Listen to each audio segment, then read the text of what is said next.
York Yankees, a proud tradition, a legendary history. Your attention, please, ladies and gentlemen. You're watching, yes, the Yankees Entertainment and Sports Network.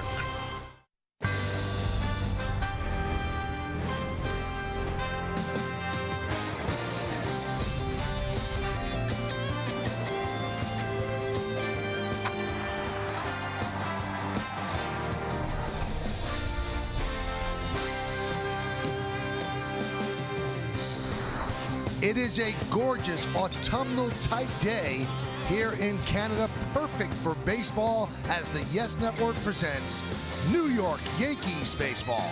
It's the New York Yankees against the Toronto Blue Jays in the middle game of a three-game set from Rogers Centre in Toronto, Ontario, Canada.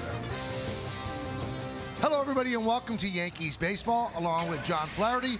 I'm Michael Kay. Well, the Yankee offense continues to sputter. They're not giving their pitchers a lot of runs to work with, and they get tight games down the stretch. Their bullpen is a little bit tired as well, and the bottom line is they lose 5-4 in the bottom of the ninth inning. Another walk-off loss. Yesterday, it was their old friend, Jose Molina. Well, Jose Molina got the big hit for the Blue Jays, but the Blue Jays had opportunities all night long and could not get the big hit. Bottom of the ninth inning, Jose Molina gets a fastball out over the plate. I'm sure Corey Wade was thinking about a ground ball for a possibility of a double play. That did not happen, and the Blue Jays have a walk-off win. Yankees have a tough loss. All right, let's look at today's New York Lottery pitching matchup. The youngster Henderson Alvarez, we'll tell you more about him once the game begins. 1-2, 3.09, and Bartolo Colon for the Yankees, 8-9 with a 3.55. Last time out, Johnny pitched very well. Bartolo Colon, the last time out against the Angels, was outstanding. 7 innings in that ball game, did not give up an earned run, had 5 strikeouts, and he kind of got back to the form that we saw earlier in the year,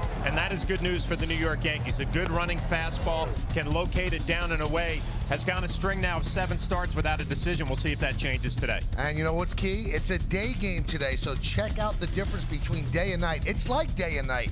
In the day, 6-1, 2.29. Night starts 2-7 with a 4.41. Also, Bartolo Colon has Alex Rodriguez back in the lineup.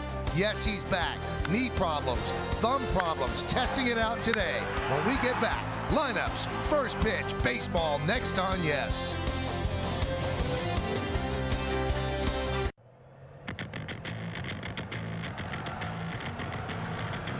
Aggressive new styling, a more fuel-efficient turbo. On this road trip, before the game, Joe Girardi was asked by our Kim Jones to sum up the Yankee performance on this trip.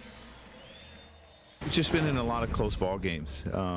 You know, it's been a tough road trip. We've lost a lot of close games, and travel has been bad. And, you know, 3 cities and 3 different cities in 3 nights, and you get here at 8:30 in the morning, and it's that time of year. So, I mean, the guys are fighting, and we got to continue to do it. Granderson and Teixeira in particular have some rough numbers on the trip. From Granderson, I know you've told us he's just missing, but as the trend continues, is it different than just missing a couple pitches here and there? No, I mean, a lot of times that's what happens when you do get in a little bit of a slump, that the pitches that you're used to hitting, you're just missing, and you're following them back, and then, you know, you're not getting your hits. So, but, I mean, they're going to go through that during the course of the season, and you hope that, you know, the other guys in the offense can pick them up when they're going through it. Well, that's what they'll look for today against Henderson Alvarez, the Blue Jays starter. So why don't we take a look at the Yankees starting lineup that Joe's hoping will break out of it, and it's presented by Lexus. The captain, the shortstop, Derek Jeter, leads off, batting second and playing center, Curtis Granderson. Mark Teixeira's at first base. He's going to hit third. Cleaning up second baseman Robinson Cano. Alex Rodriguez is back in the lineup. He's batting fifth and playing third base. Batting sixth, playing right field, Nick Swisher. Jesus Montero, the 21-year-old, will DH. He'll bat seventh. Brett Gardner's in left field. He's going to hit eighth. And the rookie catcher, Austin Romine, is behind the plate, catching Bartolo Colon. That lineup for the New York Yankees going to get a look at the young right-hander, Henderson Alvarez, the first time the Yankees will see him. Take a look at his numbers. Will be his 8th start, an impressive ERA, just over 3, and only 7 walks in 43 2/3 innings. We'll look at our Jeep pitcher scouting report on Alvarez, and he's made a quick rise through the Blue Jay system. Started in Single-A, moved up to Double-A, now he's in the big leagues, and a lot of movement on his fastball. Mid-90s, good sinker. Second best pitch will be his changeup, and then third best will be the slider. and starting to find his groove lately. His last 3 starts, a 1-0 record with an ERA of 1.29 and only 2 walks in his last 21 innings. So it'll be Alvarez going up against the Yankees as the Blue Jays continue to try to find out about their young players down this stretch drive. Jeter in the batter's box, getting ready. He's set. So is Alvarez, and let's do it here in Toronto. And the first pitch is a strike. We're underway. 97 miles an hour. That'll wake you up. A little day game after a night game. You see 97 first pitch. Yeah, the first windup was completely different, John, where he had the hands over the head. This time he kind of spun and showed Derek Jeter his number on his back. He's showing a little Louis Tiant. Ground it to short. McCoy. One away. Let's take a look at the Blue Jays defense, brought to you by your Mercedes-Benz Tri-State dealer. In the outfield, Lowen, Rasmus, and Bautista left to right. Infield, Laurie, McCoy, Johnson, and Lynn third to first. The veteran Molina is behind the plate, and Henderson Alvarez is on the mound. Against rookie starters this year, rookie starters are 2-7 with a 6.30 and 16 starts against the Yankees as Granderson lays down a bunt. It's a beauty, and it's a base hit. Backing up is Kelly Johnson as the throw got past Lynn. So Granderson, who has been struggling, decides, you know what, I'll pick up a hit with a bunt. Yeah, smart. He's got the power game, obviously, with the 39 home runs. Been scuffling a little bit lately. A perfectly executed bunt right down the third base line, and you wonder if Alvarez may be better off just letting this ball go. Probably won't roll foul, but he really did not have a play. And gets lucky that he didn't have a throwing error, and Granderson ended up on second base. Perfectly executed bunt for a base hit. With Teixeira, they make the shift, and the third baseman, Laurie, is playing essentially between the second baseman and the first baseman. And you gave me an assignment during yesterday's game, John, and I found out why. Well, wait a second. Let's clarify this. I did not give you a homework assignment. You said you were going to find some things out. Okay, you challenged me, and I wanted to find it out. So I did look at that as a challenge, and I guess I did it to myself. Anyway, I asked Brian Butterfield, who's the infield coach and the third base coach for the Blue Jays, why move the third baseman over to that spot. And it looks like it's going to be perfect, and we will not have time to tell you why they did it. And that's a double play. You score at 4-6-3 as Teixeira bangs into the double play. You tell you why they move Laurie later. The Blue Jays are coming to bat. An airline's job is to take you from where you are to where you need to be. And we're not just talking about points on a map. With a more intuitive Delta website and mobile app and the most Wi-Fi equipped planes, we let you be everywhere at once. Innovations like these are extending our reach so that you can extend yours. And now, even at 30,000 feet, you can still touch the ground. It's here. A force to be reckoned with. The unbridled power of the legendary Hemi engine. And today, when you buy a Ram 1500, you'll get a Hemi V8 at no extra charge. Come drive one yourself. Ram Power Days. Get up to $5,560 in total values with a no extra charge Hemi V8 on Ram 1500 Quad Cab SLT.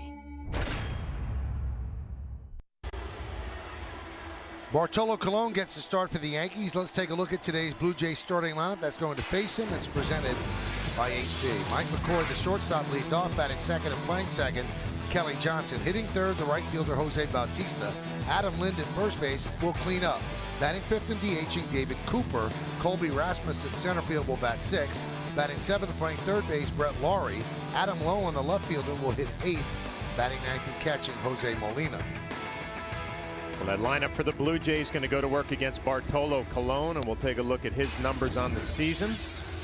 8-9 record, 3.55 ERA, only 36 walks in 152 innings. And we'll look at our G pitcher scanner report. Needs to reverse the trend. His last 7 starts, 0-3 with a bunch of no decisions in there, but he's coming off a good one Against the Angels, 7 innings, 6 hits, no earned runs, and 5 strikeouts. And Michael, I know you're a dinner guy, but Colon must be a breakfast guy because his numbers during day games are outstanding. 6-1 with a 2.26 ERA. It's a beautiful day here in Toronto, so maybe that works in his favor. Alex Rodriguez thrilled to be back in the lineup after having to rest a thumb for about a week. We'll see how he responds to being back and swinging the bat and also fielding, where he's had a lot of the problems because it's the hand in the glove, and the thumb has been affected on a lot of backhand plays. There's Mike McCoy against Bartolo Colon. Bottom of the first inning was just underway, and the pitch. There's the strike. Home plate umpire C.B. Buckner.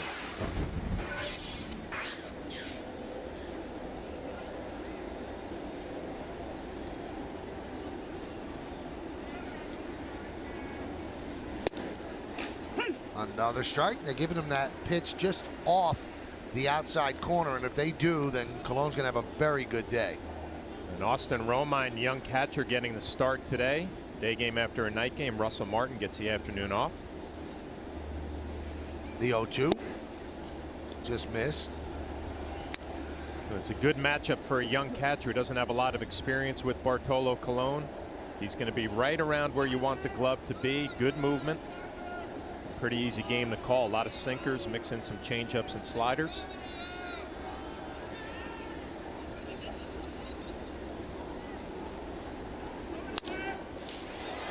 Fly ball, shallow right center. Right there is Granderson for the first out. Let's check out the Yankees defense, brought to you by your Mercedes-Benz Tri-State dealer. We've already seen Granderson in center on each side, Gardner's in left, Swishers in right.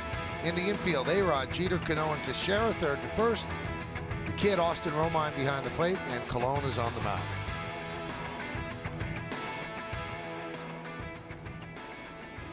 Here's Kelly Johnson. And there's a strike. Let's look at the game time weather presented by Bigelow Tea. 59 degrees, 55% humidity, 8 miles per hour, forecast partly cloudy. Summer seemed like it disappeared, John, in about one day. I was actually saying today I took a flight from Newark Airport. It was summer in New Jersey, landed here in Toronto. All of a sudden it was fall. Ground ball a second. Cano right there. 2 away. Good start for Bartolo, throwing a lot of strikes, good movement. Like to see those ground balls early in his starts. Here's Bautista. Reached base 5 times last night for the 5th time this season. And that's the most for any major leaguer, and he is having a great season, as you can see. There's a strike. Watch Colon. He's all the way to the first base side of the pitching rubber, trying to keep that ball maybe off the plate away from the righties. Good look at it there. That one's drilled deep to left, but foul.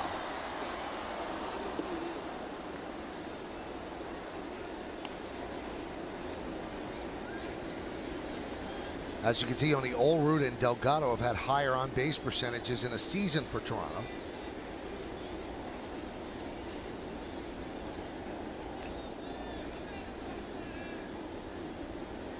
And the 0-2. 1-2.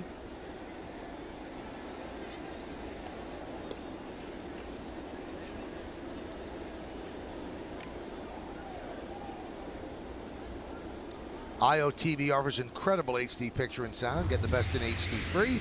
IOTV is the official HD service provider of Yankees baseball on Yes. The 1-2. High fly ball, center field. Granderson will make the play, and that will do it here in the first as the Blue Jays go down in order against Cologne. We played 1. There's no score, and you are watching Yes.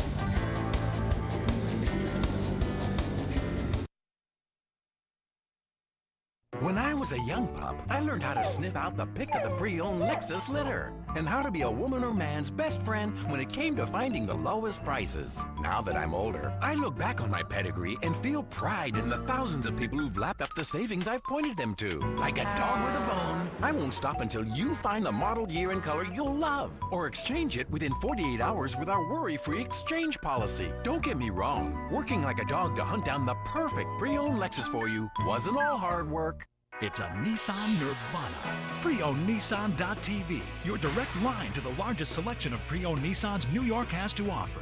With one of the largest selections of pre-owned Nissans on the net, this is the one website anyone serious about paying less must visit. At pre-owned-Nissan.tv, you can shop without worry, because every pre-owned Nissan from pre-owned-Nissan.tv comes with a 48-hour love it or exchange it policy. Pre-owned-Nissan.tv is heaven on the net for anyone looking for a pre-owned Nissan for less.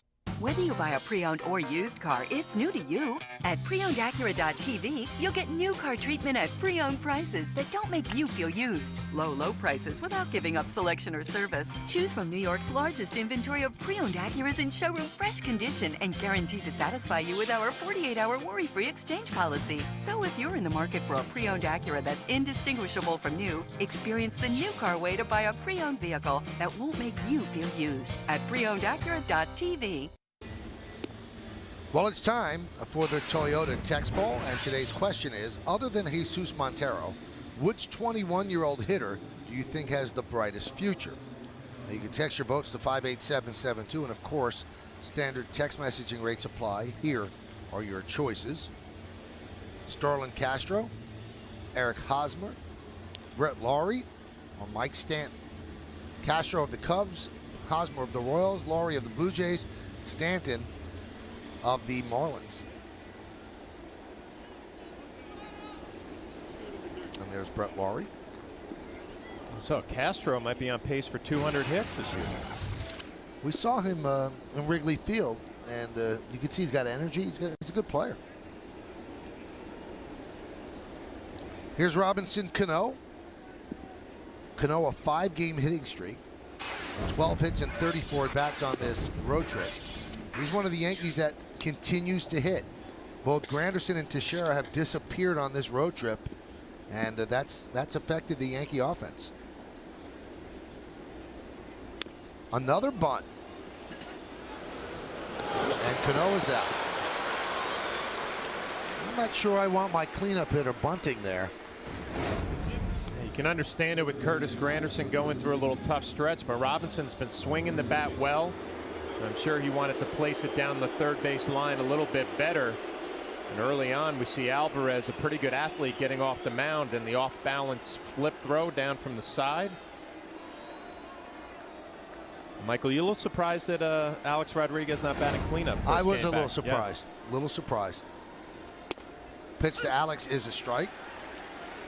And Girardi's reasoning is, well, he hasn't played, and just want to get him in the lineup. But makes you wonder, is that going to be the picture that we'll see in the postseason? Now, you're expecting Alex to come off the bench after not hitting at all. This is essentially what he's doing, and hit right now. He's got 12 games to get ready. That's the way you have to look at it. This, including this game, the Yankees have 12 games remaining in the regular season. First time he's batted since September 6th. Pitch inside. Yeah, and the toughest thing when you haven't had at bats in about a week is facing a guy who really throws hard, where you have to think about catching up to the fastball. It'd be a little easier if you had a soft throwing lefty out there. It's not the case this afternoon. Alex has the little piece of tape between his two hands, so his top hand does not rest down on the injured thumb. And he said he feels like Ty Cobb, because Ty Cobb used to hit with his hands separated. The 2-2. 3-2. Well, good news here. Every at bat for Alex. I mean, you'd love to get hits and hit home runs, but you want to see pitches, especially this first game, working the count full here. Line drive, a base hit. So Lowen cuts the ball off, and Alex Rodriguez, first at bat in 11 days, lines a single to left center. Obviously, that has to feel good, going deep into the count, working it full, and then taking a sinking fastball down and in. You would expect that's where opposing pitchers are going to test Alex Rodriguez, and he passes the first test.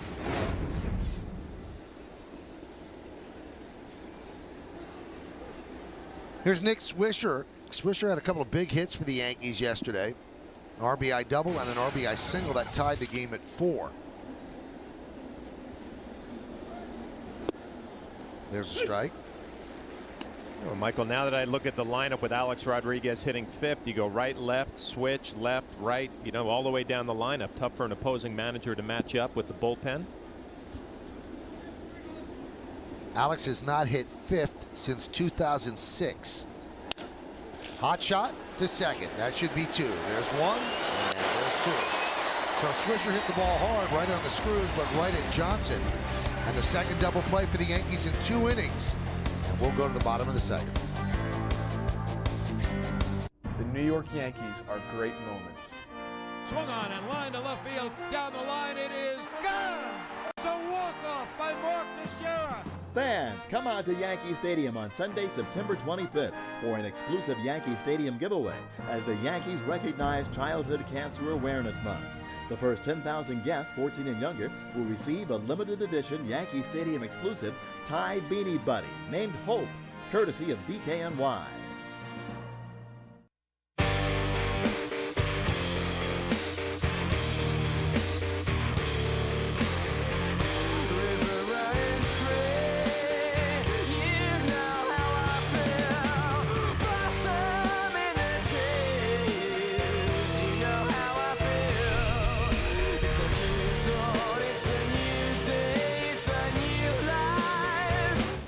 Linda? No, she's in Miami. Meet the Mazda crossovers, the 5-passenger Mazda CX-7 and the 7-passenger Mazda CX-9. Style, luxury, safety, plus one feature that trumps them all: how it drives. We build Mazdas. What do you drive? Now, get the Mazda CX-9 for only $289 a month.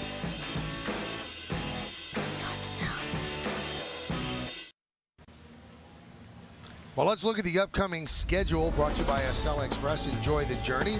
One more game on this road trip. That's tomorrow afternoon on Yes. Then the Yankees have 8 games in 7 days at home. Minnesota, a makeup game at 1:05. Then Tampa Bay comes to town. Night game on Tuesday. Day-night doubleheader on Wednesday. And then a night game on Thursday, which is another makeup game. And then 3 games against the Boston Red Sox to end the home regular season. Here's Adam Lind against Bartolo Colon.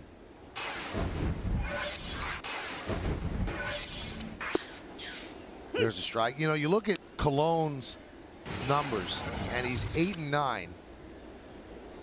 And coming into the game, he had a 3.55 ERA, and that lowered just a bit because of the scoreless first inning. He's now at 3.53. John, I don't think 8-9 indicates how valuable he's been to the Yankees. No, I agree with you. And like I said, that stretch here, his last 7 starts, has not picked up a win. 0-3 with 4 no decisions. But he's been everything they could have asked for and more. And you'd like to see him get hot at the right time. A good outing his last time out against the Angels. You see the numbers there. No decision. He'll have a few more starts. You'd love to see him build on that. Head into postseason. Lynn fouls it back.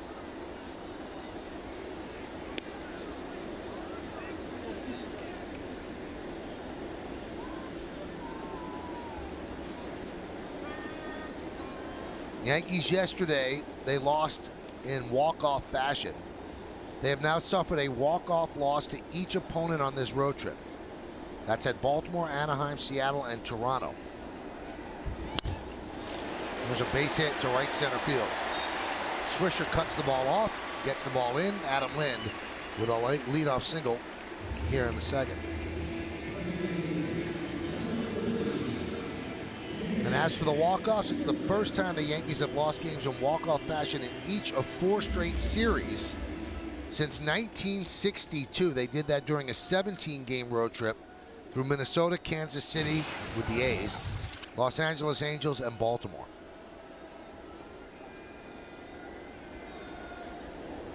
And the Yankees have now had 4 walk-off losses on one road trip for only the second time in the last 41 seasons. There's a strike. David Cooper. Cooper put up unbelievable numbers at AAA Las Vegas, 364, which led the league, and a 434 on-base percentage, which also led the league. Today's closed captioning brought to you by Verizon Wireless. The only thing he lacked in his game, he only had 9 home runs, but he did drive in 96 runs.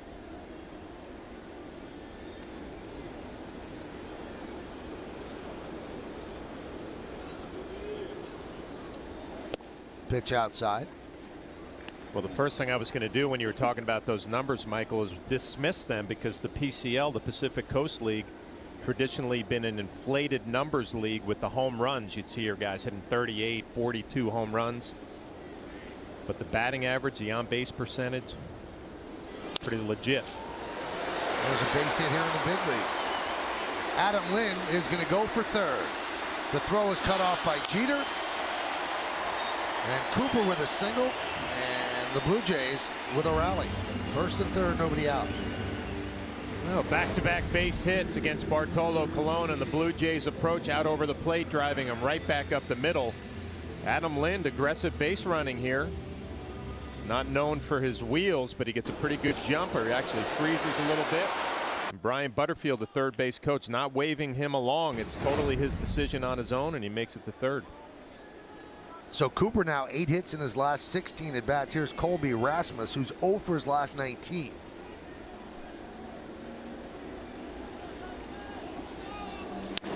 And that one is hammered to right field. Splits the outfielders, and it goes to the wall.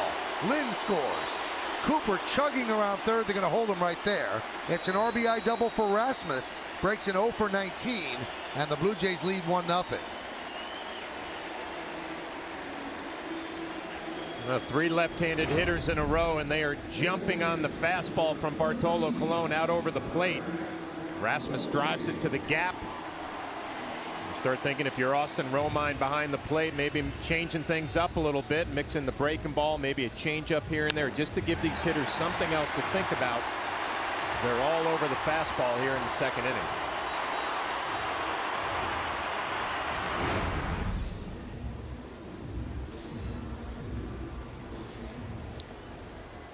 So the Yankees play the infield back with runners on second and third, nobody out. Here's Brett Laurie. He scored the winning run yesterday in the 9th. Pitch is high. And then the entire team descended on Jose Molina, and they ripped his uniform shirt off in their excitement.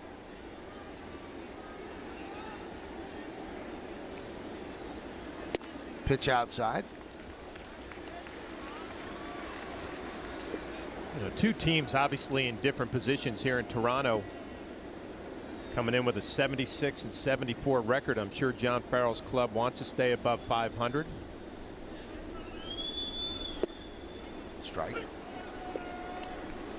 Some good young players showing what they can do in September, fighting for jobs next year, trying to impress their manager.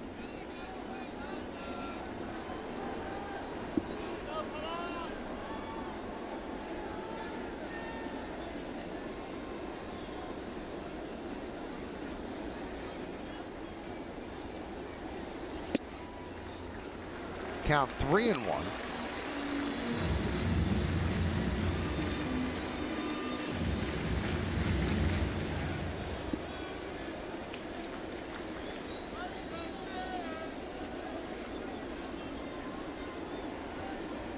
And Colon deals.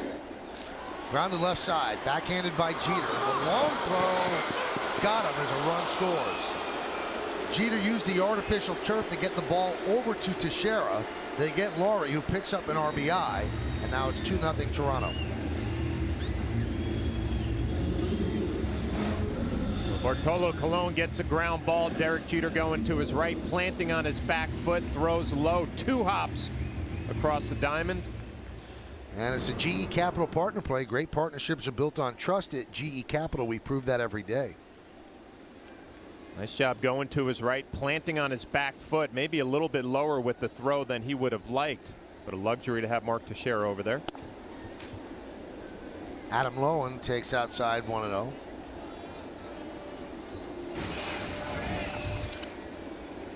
Lowen, a former pitcher for the Orioles, has turned himself into a position player. Has a home run already this year.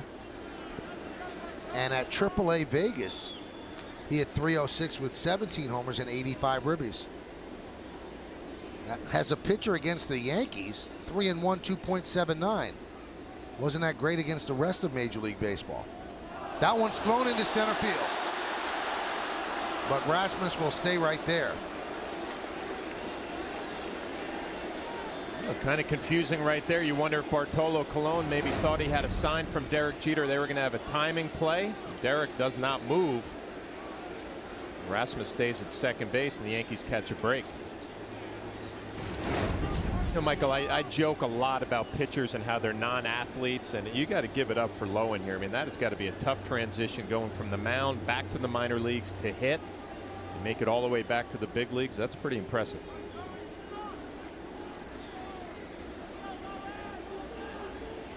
Well, we've seen Rick Ankiel do it.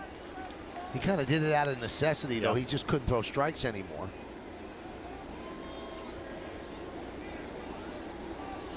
And he was young enough to do it too, right? I mean, just started his young pitching career. 2-0. There's a strike. No, it's well. I thought C.B. Buckner lifted his arm. I apologize. It's 3-0.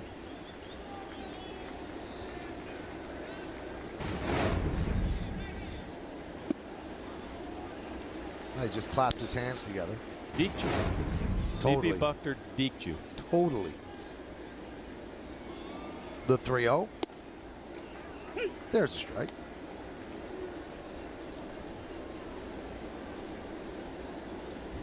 He'd start pitching around guys early in the game in the second inning, but Molina on deck.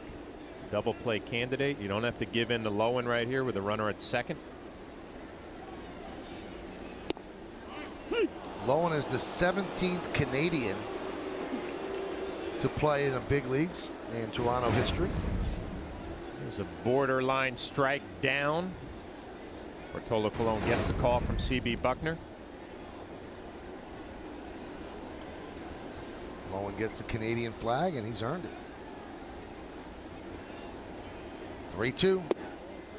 Ooh, just missed. Colon stares into Buckner. And the walk to Lowen. I know it's early on, but it looks like C.B. Buckner's going to give strikes away and down, and he's going to be a little tighter on the inner half of the plate. Bartolo Colon has made a living his entire career bringing that sinker back to the inside corner. Looked like it was inside. He does not get the call.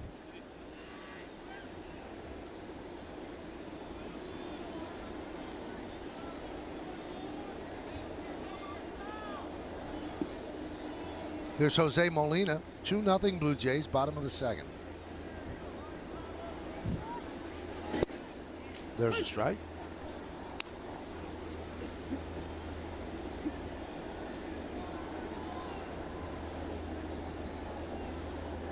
We talked last night with Molina, his walk-off base hit. I mean, he was in a situation where a possibility of a double play. You'd like to throw sinkers in. Good pitch there. You can get a double play ball, but last night Corey Wade decided to go with a fastball away, and it was up a little bit. And he pays the price. When you're looking for a ground ball for a double play, usually it's off speed, down and away, and sinkers in off the plate trying to jam a hitter.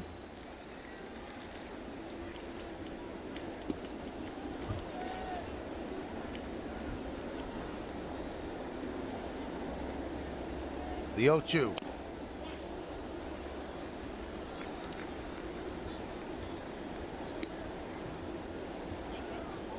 You watch Bartolo Colon, even when he gives up a couple of hits, 3 consecutive hits in this inning, he stays with his game plan. I mean, he does not go away, go into more sliders or changeups. Just keeps throwing that sinker, trying to locate it a little bit better.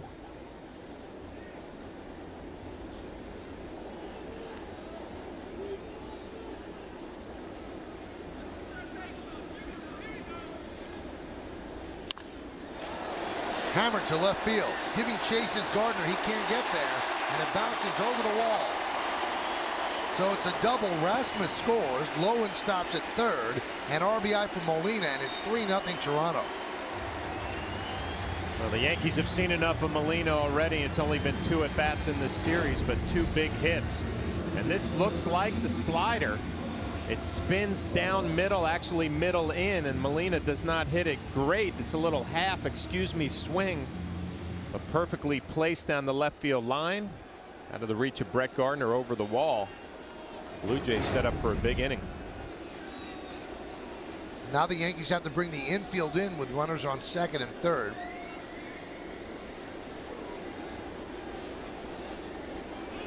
And a bunt. The tag is made on McCoy coming by. And Lowen scores on the safety squeeze. It was not a suicide. It was a safety. Molina moves to third at 4-0 Toronto. Like McCoy maybe got hurt here on this tag. Safety squeeze, you read it off the bat, a good bunt. Mark Teixeira is thinking about coming home, makes a smart play with the tag. Play is right in front of him. He can see the timing of it. It's not going to work out. Does the tag behind the back. And a different club here in Toronto. They run more, they bunt more. A little safety squeeze there.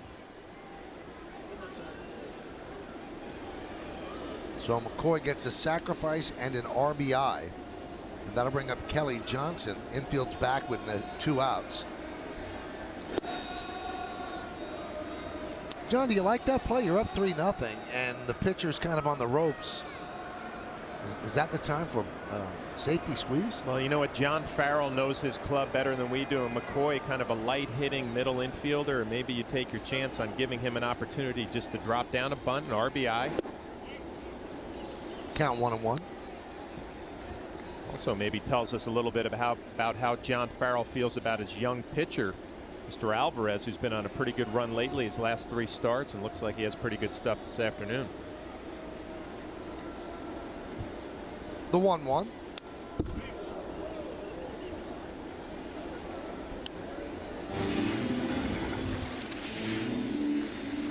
They've used the safety squeeze before against the Yankees this year. John McDonald did it, but that was to win a game. This one's in the second inning. You already got a 3-0 lead, but as John said, Mike McCoy hitting .205. The 1-2. Strike 3. Kelly Johnson down looking. But the damage is done. 4 runs on 4 hits. No errors and 1 man left on base. We've played 2 innings. It's 4-0 Toronto. Sunday is a day of rest. See ya! But not for these guys. Tomorrow, the Yanks look to have a Sunday slugfest at the Rogers Center when they take on the Blue Jays in the last game of their road trip.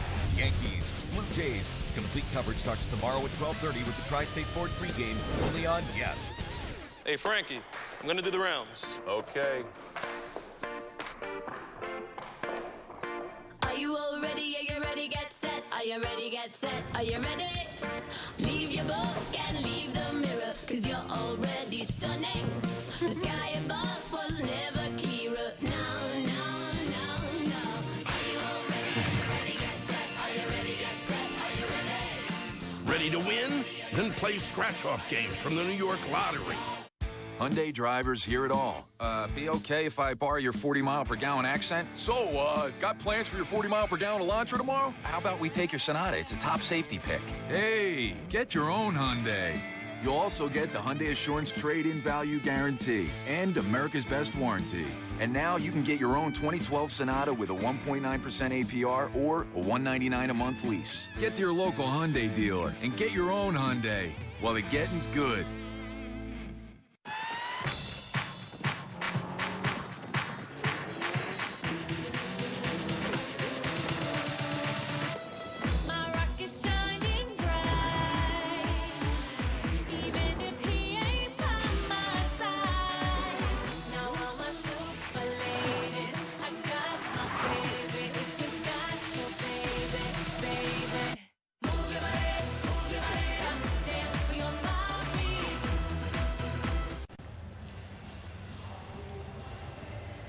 Visit your local Lowe's to enter for a chance to win a VIP World Series experience compliments of Scott's.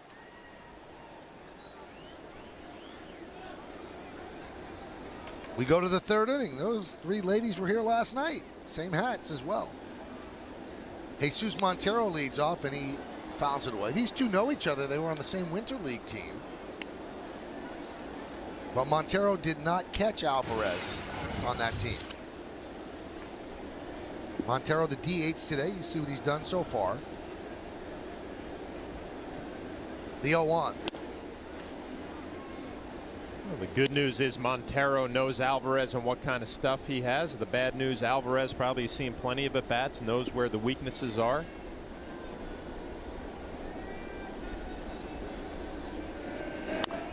Slow roller. Going to be a tough play. Laurie, bare hands, can't make the throw. So a base hit for Montero.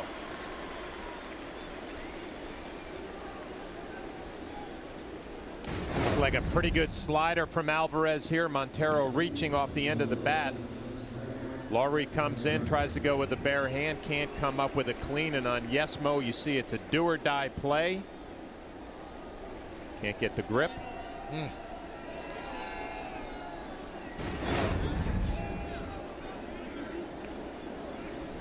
Well, here's Brett Gardner as the Yankees try to come back from a 4-0 deficit. Gardner has not had a good road trip, 3 for 22, and really he has slid under 260 now with his lack of hitting.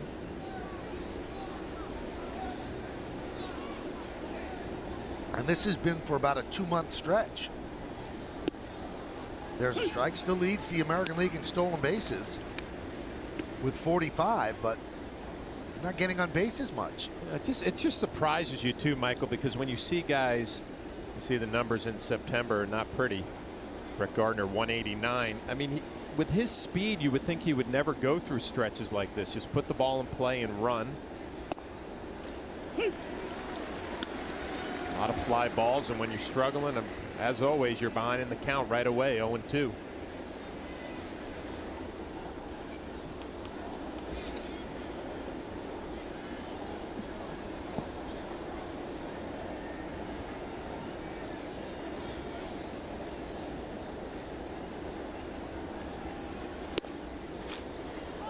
Count 1-2. Boy, that list that we just showed of the offensive ineptitude, it's amazing. This month, everybody disappeared. I mean, big name people, important people in that lineup. Granderson and Teixeira, and then Gardner and Swisher and Martin. Wow. I mean, it's no secret why they haven't gone off on a long winning streak. Missed inside. Again, C.B. Buckner, it looks like he's going to get pitches away to the lefties. Not calling that inside strike. Brett Gardner has gotten away with 2 pitches. The last 2 are pretty close.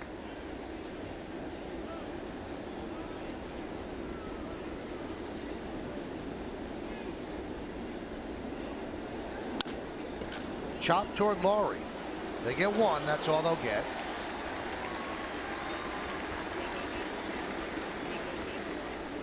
Stay tuned during the 6th inning for a message from our friends at the Fox Business Network.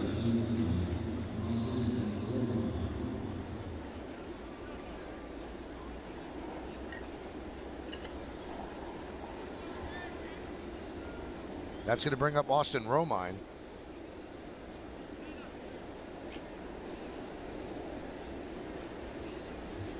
John and I both noticed that Austin Romine was set and ready to go very early today. He was out in the outfield waiting for Bartolo Colon to get there. What was it, about 12:30, John? 12:30. He was out and ready to go. And, you know, the thing I like about Romine, and when you hear him talk, he's all about the pitching staff. You know, he's a catcher who receives and wants to be good behind the plate first. He'll work on his offensive game. It'll get better. But you wonder here in September, Michael, with postseason roster coming up, you know, does Romine have to show he can hit a little bit, or it's just behind the plate he's got to get the job done? There's a strike to Romine. Romine faced Alvarez in the Eastern League, and he was 1 for 3 this year. And there's a resume for Austin Romine. His older brother Andrew plays for the Angels. And he was voted the best defensive catcher in the Yankee system by Baseball America. In answer to your question, John, in my opinion, I think all he has to do is catch. Yep. Because I don't think he's going to play in a game unless it's an emergency. And if it was an injury to Russell Martin, I guess they could make another maneuver. But right now, it doesn't look like Cervelli is going to be healthy. He's going to undergo some more tests next week to see how the concussion symptoms are progressing. There's a strike, 1-2. Yeah, I agree with you. I just think he needs to do a good job behind the plate, show he can work with the staff, make some accurate throws to second base, block the ball in the dirt. And you know what? If he does end up on the postseason roster, I mean, if he gets in a game, it's going to be because they pinch run for Russell Martin, which doesn't happen very often. And the situations offensively are going to be more laying down a sacrifice bunt.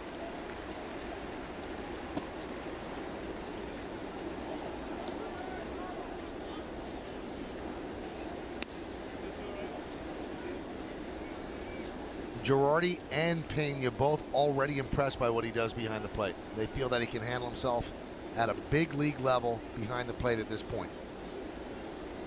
And really, he spent very little time at AAA this year. Most of it was AA, and then he moved up to AAA when Montero was promoted. When you watch him catch, it just looks easy. You know, it looks like he's comfortable. He's relaxed behind the plate. His hands work real well, receives the baseball. He just looks very comfortable behind the plate. A good target to throw to.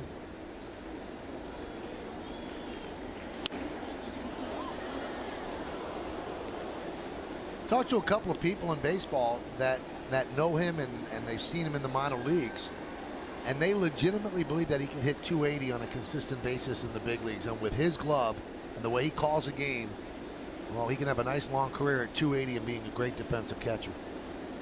I've seen some power in that swing too. You know, we only really get a chance to see him in spring training. That one is chopped slowly toward third. Laurie cuts in front of the shortstop to make the play for the second out as Gardner advances to second.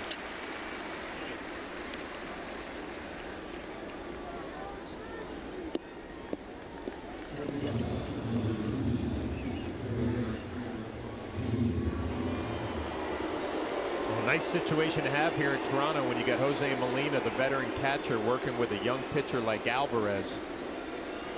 That'll speed up the growth here at the major league level when you have a veteran leading you. Here's Derek Jeter. Derek's average is down to 292 after he grounded short in the first inning. And on this road trip, 8 for 36. Had his 13-game hitting streak snap last night.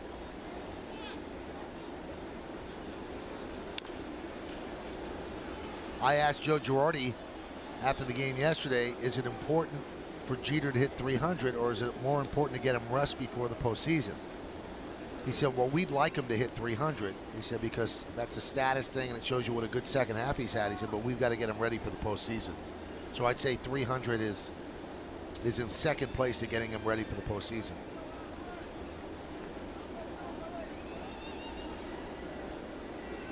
The 0-1 outside, 1-1. Well,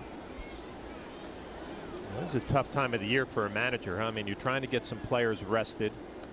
But Boston wins last night. They beat Tampa, and this American League East race is still in doubt. Decisions that have to be made before ball games about who can play, who should we give a day off, and will a day off help them in the long run?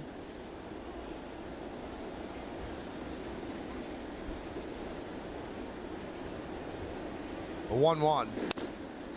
Grounded to short. McCoy right there. And that will do it. No runs a hit, no errors, one man left. We go to the bottom of the third, 4-0 Toronto. The New York Yankees are legendary. That one's drilled deep to left field. See ya! 3,000!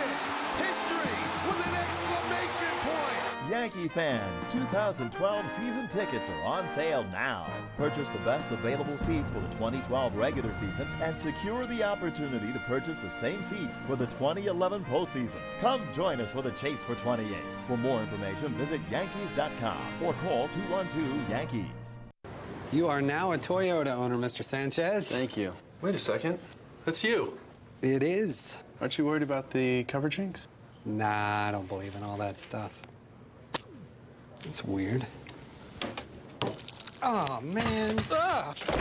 It's a great time to sign. Lease Camry for $179 a month or get 0% APR for 60 months. Plus, get $500 bonus cash when you lease or finance Camry. Toyota, official vehicle of the New York Jets. Hey, Nolan Ryan. How you doing? Good. You need some help on your lawn project? It needs some big league help. Scotts is the official lawn care company of Major League Baseball. And here at Lowe's, we can show you how to get winning results at home. I played on a lot of great fields in my day, and I want that same big league look for my lawn. Excuse me, can I have your autograph, please? Sure, what's your name? Actually, his autograph, if you don't mind. Visit Lowe's to pick up your instant win game card for a chance to win World Series tickets, compliments of Scotts. Go easy on him. He's a legend. Well, we go to the bottom of the third inning on the Lincoln scoreboard. Blue Jays lead 4-0. John told you about the Red Sox win last night, so why don't we take a look at the Delta standing? Brought to you by Delta. Keep climbing. So the Red Sox 4 back in the loss column to the Yankees, 3.5 overall. Big loss for the Rays as they chase after the Red Sox. They're 4 back, and they almost have to win their next 2 today and tomorrow to make it 2 with a week and a half to go. There's a strike to Jose Bautista. Beckett pitched well, Bard pitched well, and Papelbon closed it out. So a very big win. Grounded to short, Jeter. And there's one away.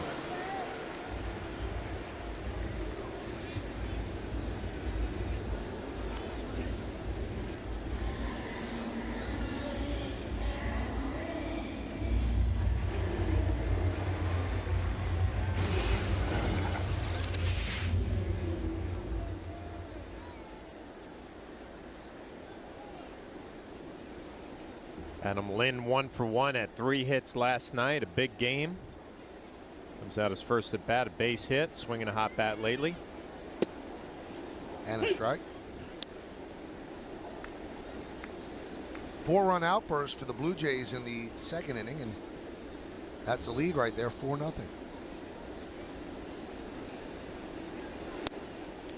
Count 1-1.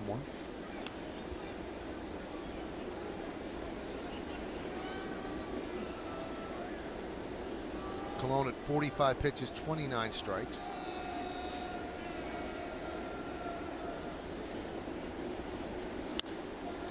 Now 1-2.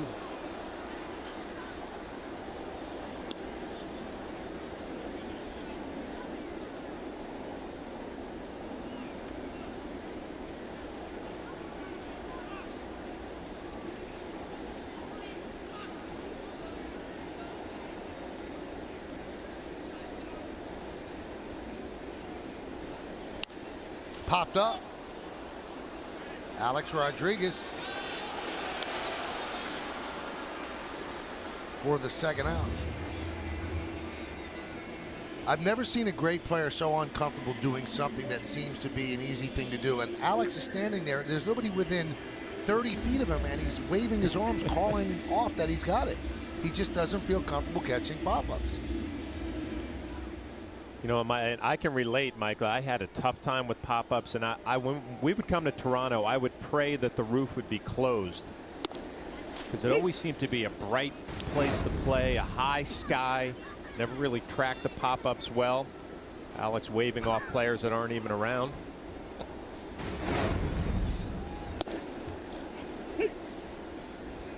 So it's a bit easier here with the roof closed. With the roof closed, yeah.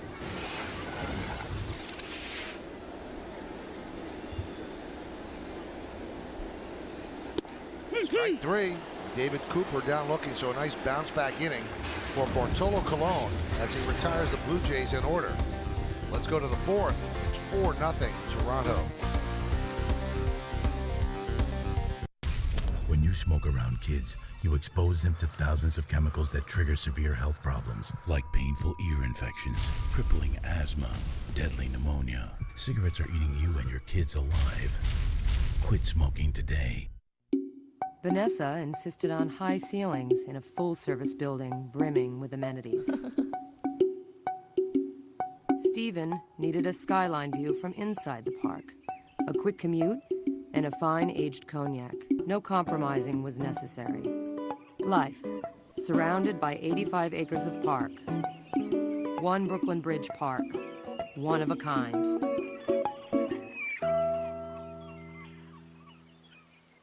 Hi, I'm Cindy with Lease Toyota, family owned and operated for over 50 years, where more than 200,000 satisfied customers can't be wrong.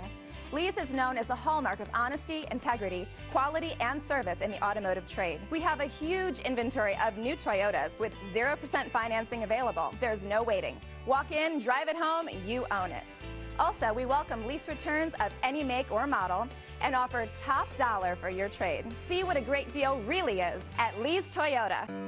You value your friends. So does DirecTV. Meg's worth 100. So are Mike, Carol, Bob, Jim, and Kay.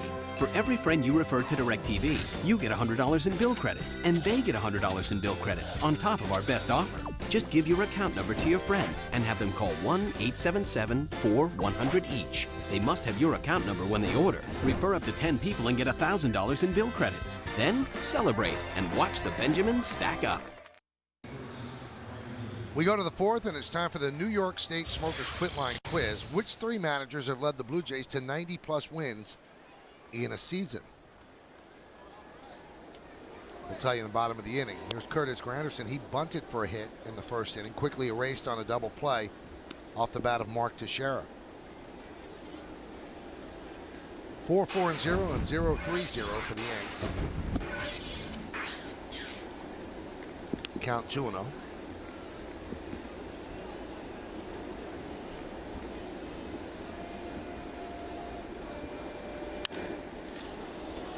Fouled away. You know, Michael, before the game, we found out that Alvarez is one of his big heroes is Felix Hernandez from Seattle. And you watch his delivery with that kind of tucking the shoulder, turning his back towards the hitter. Looks a little bit like him. Obviously has plenty of stuff. Good fastball with plenty of movement. He met King Felix for the first time when the Blue Jays were in Seattle.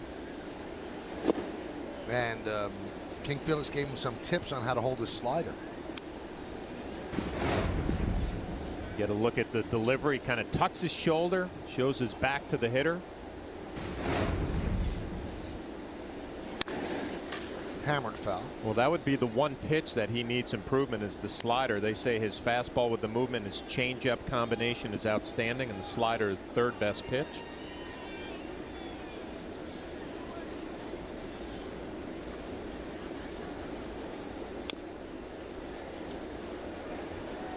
What they really like about him here in Toronto is he throws strikes for a young kid, and with all that movement, that's not the easiest thing to do.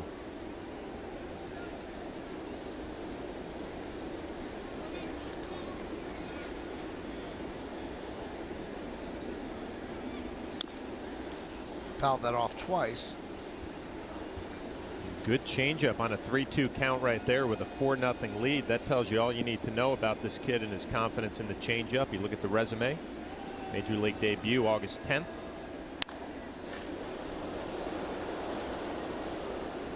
Nice battle by Granderson. Just 21 years old.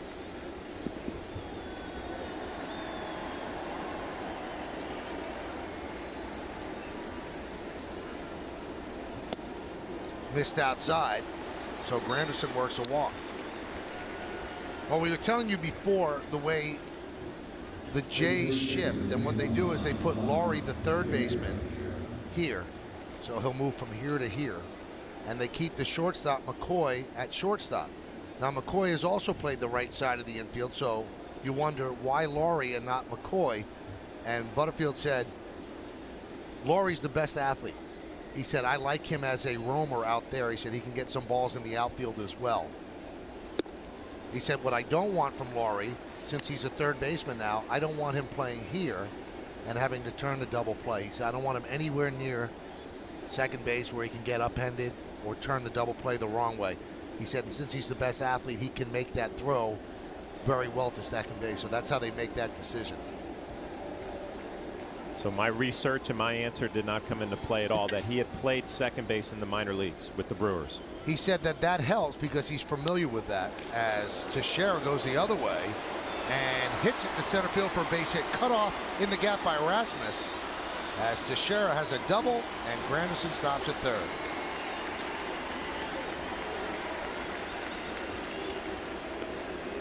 Well, first sign of trouble for Alvarez, and a nice piece of hitting by Mark Teixeira. Sinker out over the plate, does not try to pull it, stays middle of the field. Actually slices away from Rasmus in center field, does a nice job to get a glove on it. Hold Curtis Granderson at third base. So the Yankees have to like that. Granderson is showing some life today, and that double there by Teixeira. Now let's see if the Yankees can get in these runs. The infield is back, so a ground ball will get them one, but they're looking for more. They're down by 4.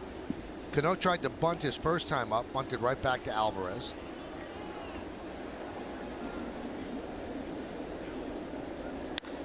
That one is driven deep to left field. Going back Lowen, still back on the track. He dropped the ball. Lowen dropped the ball. Granderson scores. Teixeira to third, and Cano is at second. It's going to be a sacrifice fly in at E7, allowing Cano to reach second. Yankees on the board. It's 4-1 Toronto. The Yankees get a little bit of a gift here, and Lowen has been doing such a nice job playing center field before Rasmus came back, and he just boots it. You can see he has the sunglasses on. I'm sure the sun a little bit of a factor, but pretty much a routine play right at the track. And the Yankees get a little bit of a gift. They're in business for a long inning here in the 4th.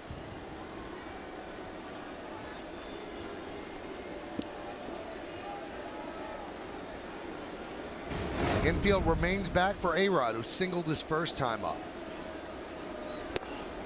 And there's a strike.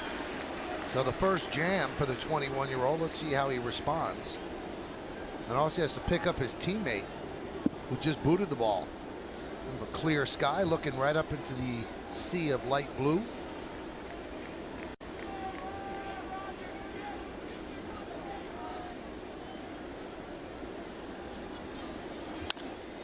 Foul the other way.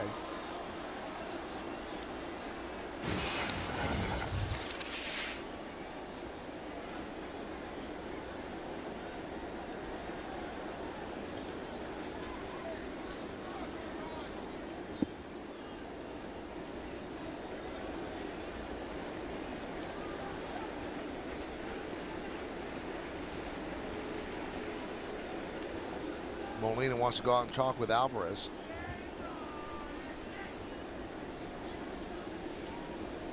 This copyrighted telecast is presented by authority of the New York Yankees. It may not be reproduced or retransmitted in any form. The accounts and descriptions of this game may not be disseminated without the express written consent of the New York Yankees. And one final point about Laurie that you brought up, John. He said McCoy can also play second. He said so the decision is not made that who could play second, because they both can. But the main point is best athlete also don't want him turning a double play on the pivot.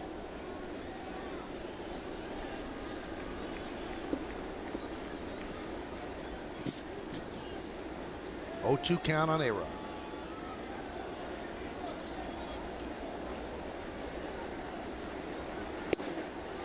Pitch outside, 1-2. It looks familiar for Alex Rodriguez. His first at bat was behind in the count, 0-2, fought all the way back to a full count and then picked up a base hit. Runners in scoring position, his second at bat here. Grounded to Laurie. Teixeira does not come home.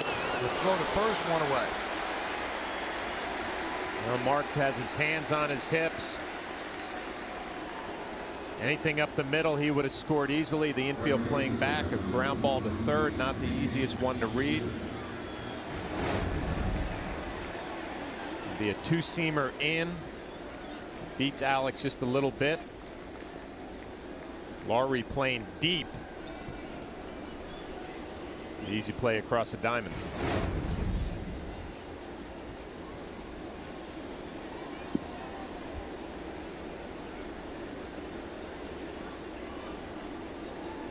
Here's Swisher.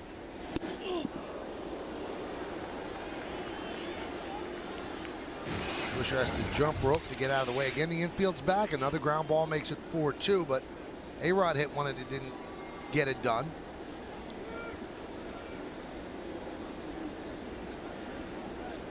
When you're struggling as a club offensively, you just have to chip away. Obviously, Nick Swisher would love a base hit here, but a ground ball to second will get at least one in. Got to pick up a run here. That's going to get in more. Deep drive. Giving chase is the outfielder Rasmus, and he makes a beautiful play. And a bonehead maneuver there by Robinson Cano, who gets doubled up. So they're not going to get any runs. Cano just took off for second, and when Rasmus makes the play, I guess he thought that ball was in. It wasn't. Not only did he cross pass with Teixeira, but he got doubled up at second base, and the Yankees just didn't get anything done right in that inning. We'll come back and talk about it. Wow. J&R, New York's largest and top-rated technology superstore for cameras, computers, audio products, movies, music, housewares, TVs, video games, and more, is now proud to be the official consumer electronics retailer of the New York Yankees.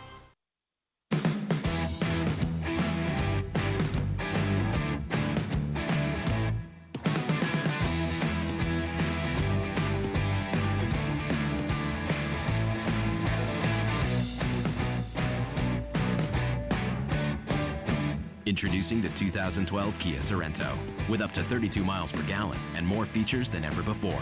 And right now, lease the 2012 Sorento for $249 a month. At GE Capital, we're out there every day with clients like JetBlue, financing their fleet, sharing our expertise, and working with people who are changing the face of business in America. After 25 years in the aviation business, I kind of feel like if you're not having fun at what you do, then you've got the wrong job. My landing was better than yours. No, it wasn't. Yes, it was. Was not. Yes, it was. What do you think? Take one of the big ones out? Nah. Trust me. I put a spell on you. Buick Enclave. One look will change your view of luxury. See for yourself why thousands are changing to Buick every month. Now get 0% financing for 60 months, plus get $1,000 cash allowance when you purchase a 2011 Buick Enclave.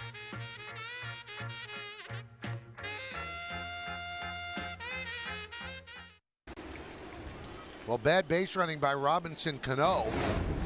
And here's what happened. You can't even explain it. Mark Teixeira does the right thing, tagging up. Robinson Cano, just terrible base running. Even if that ball hits the gap, Michael, he's going to score easily if he's standing on second base. It just doesn't make any sense. Now, I actually thought the ball was going to be in the gap too, but a nice play by Colby Rasmus. And you're right. Once he passes Teixeira, he's out, no matter whether they get the ball to second base or not. And a bunt there by Rasmus. Rolls all the way to third. It's a base hit.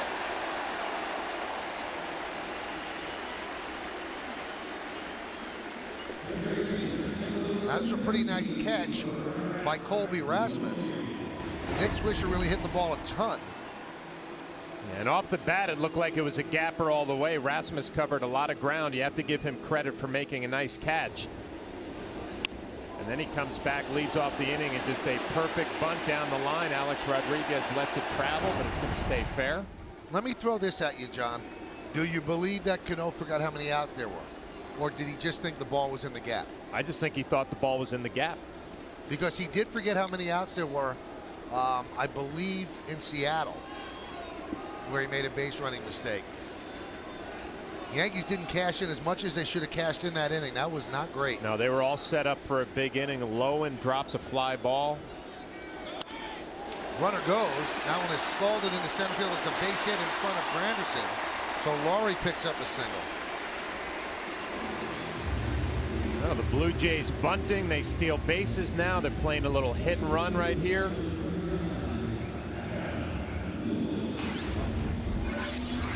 Doing a lot of things right here in Toronto, and they had opportunities all night long to blow that game open. They did not take advantage of it, and here they're set up first and second, nobody out in the fourth.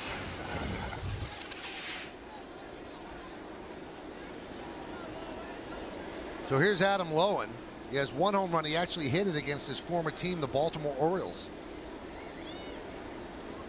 So he's going to try to atone for that E7. Now that E7 didn't cost him, because if he makes the catch, it's a sac fly anyway, so a run would score. And nothing bad came of that E7 other than the Yankee base running. You could say that Teixeira should have scored on the ground ball by A-Rod. And then Teixeira obviously should have been allowed to score on the sac fly by Swisher, but Swisher gets an RBI taken away from him. Also loses points off his batting average because that was turned into a double play because of Cano passing Teixeira on the bases. Well, you can talk all you want about the Yankees offensively have been struggling lately, but mistakes like that just can't be made. Cost them the possibility of a big inning.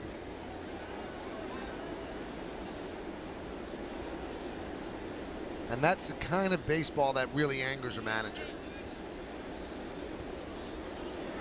I mean, if you're slumping and you can't swing the bat, I don't think he can get mad at a physical mistake, but he can get angry at mistakes like that. So you know he's probably boiling right now over that.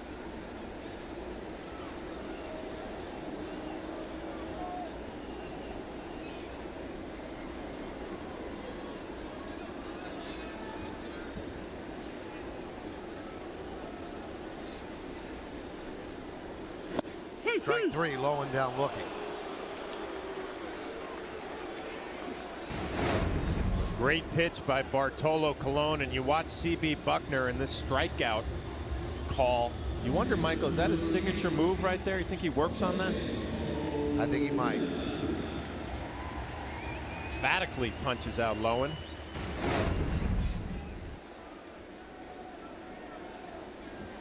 Think he went to the Frank Drebin School of Umpiring? Well, I mean, you have your call, see ya, you know, and that's his signature punch out a batter on strike three call. Here's Molina. Hammered. Foul.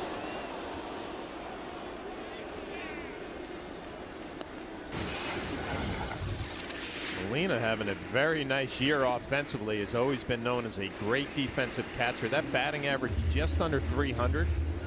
Couple of home runs, 15 RBIs, and he's had 2 productive at bats against the New York Yankees last night and this afternoon.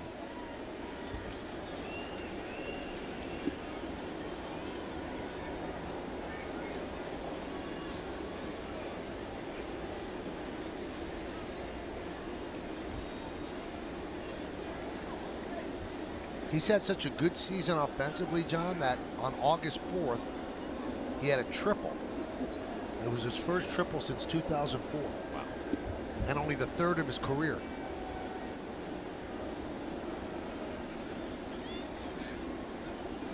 The 0-1. Foul back.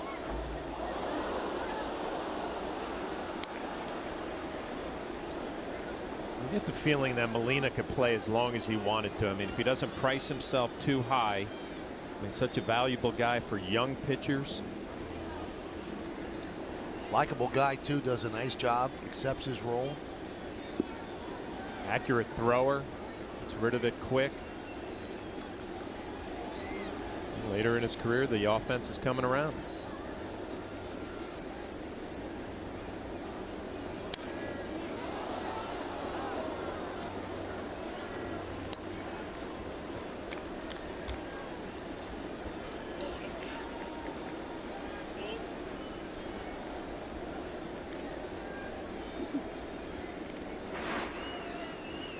.60 pitches for Colon. He had that 30-pitch second inning.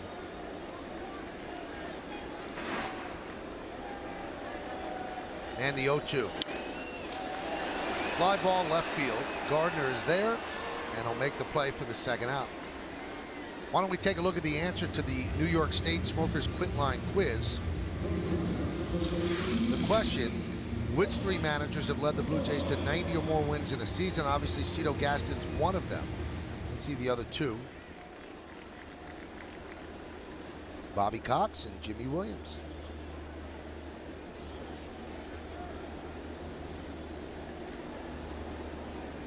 Cito did it 3 years in a row. And 2 of those World Series titles, 92, 93. Here's Mike McCoy. Safety squeeze and RBI in the second. Flied out to center in the first. Count 1-0.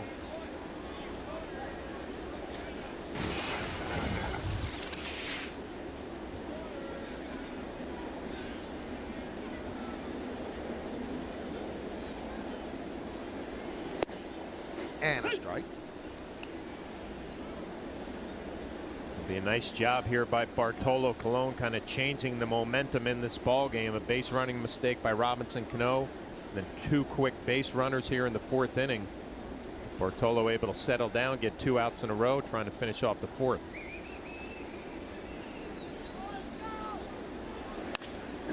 Driven out to right field. Giving chase is Swisher. It's over his head and up against the wall. Rasmus scores. Here comes Laurie. He'll score. McCoy is headed to third. And he's in there.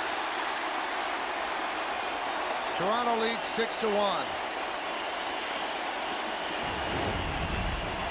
Well, McCoy just hitting a little bit over 200. Nick Swisher really playing shallow in right field.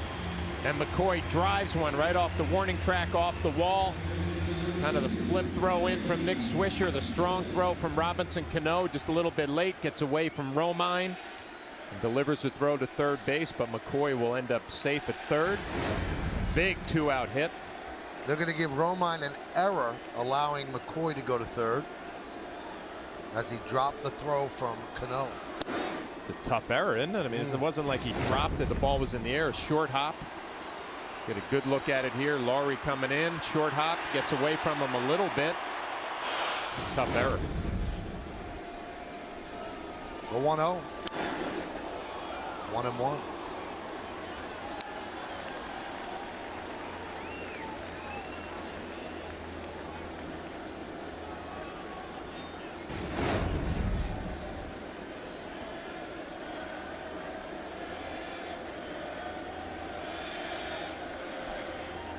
That's a tough E2.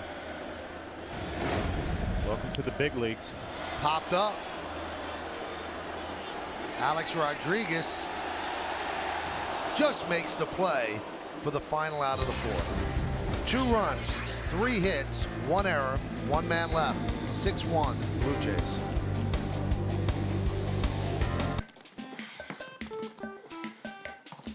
The official ice cream of the New York Yankees could be your ticket to the game. Every carton of delicious Turkey Hill Bronx Bombers Sundae and Pinstripe Brownie Blast is a chance to win Yankees tickets. Brain freeze. Ringing the closer. So get into the game with Turkey Hill, official ice cream of the New York Yankees. The Rockies run down the length of America like a backbone. And for almost 140 years now, that's where we've brewed our Coors Banquet beer, using only Rocky Mountain water and the best high country barley. That's something we refuse to change. And that's what having a backbone is all about. Coors, the banquet beer. Dad? Yep. Who's Honus Wagner? No idea. Let me see that. It's a Honus Wagner autograph. The Hall of Famer. Look at this ball. Yeah, I found it at a yard sale. Thought Pickles would like it. That new car, Jerry? Yeah. Sweet, man. The Audi A8, named Best Large Luxury Sedan. Hi, everyone. Bob Lorenz with your Audi update. Let's check the Indians and Twins, and this one is all Cleveland. Up 5-zip top of the second, and Carlos Santana with a man aboard unloads deep to right center and gone off Anthony Swarzak. His 25th homer of the year. Cleveland's added one. Twins barely on the board. It's 8-1 Cleveland, bottom half of the third. Michael, Flash. Thank you, Bob. We'll hear from Bob a little bit later on, along with Jack and Kim. Take the Yankees with you when you travel out of the Yankees' home territory. Subscribe to MLB.tv today to see Yankees games live or on demand on your computer and your favorite devices. Visit Yankees.com to order. Get more details. MLB.tv. Baseball everywhere. Jesus Montero will lead off against Henderson Alvarez, who now has a 6-1 lead. Scott Proctor warming for the Yankees in their bullpen. Alvarez deals a strike.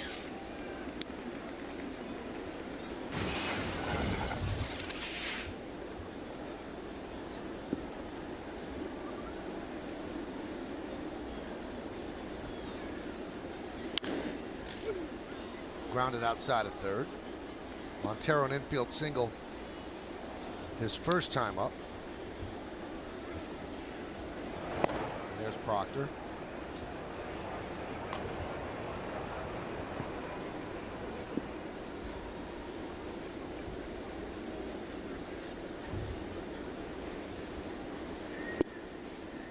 Count 1-2.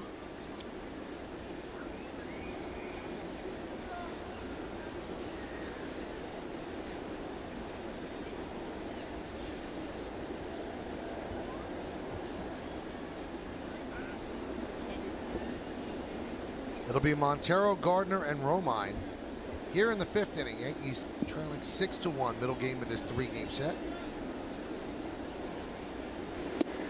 Strike 3, Montero down looking.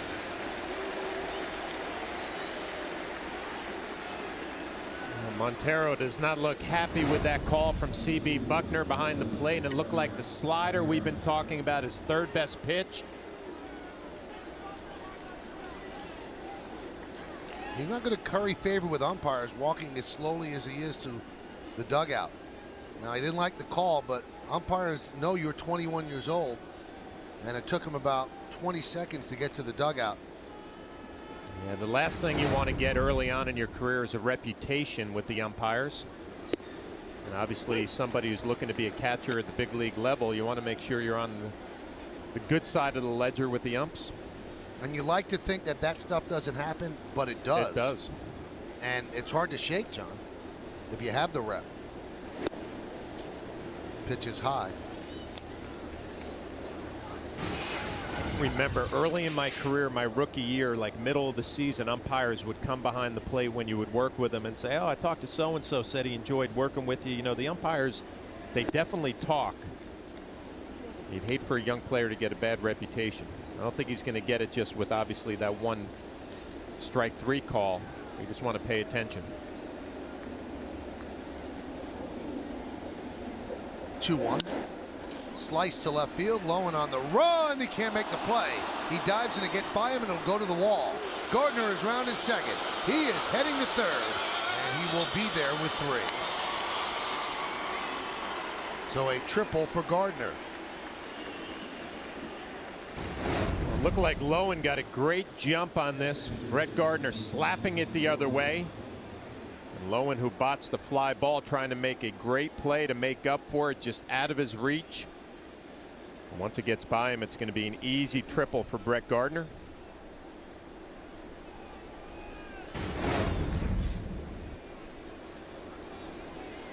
Infield is back. Here's Austin Romine. 1 out in the 5th. Popped up. That is not going to get a run in. Kelly Johnson fighting the sun and makes the play for the 2nd out.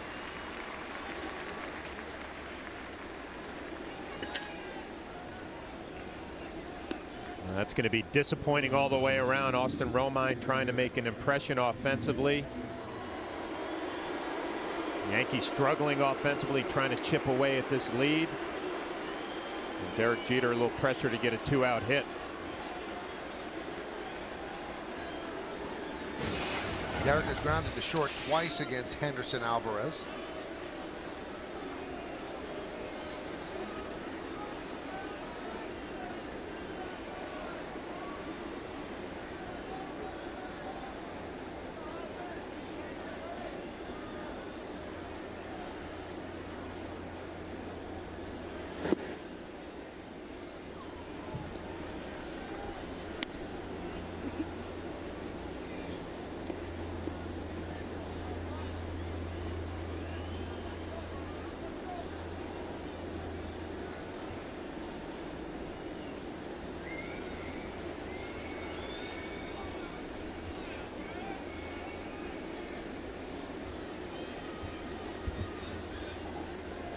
The 1-0.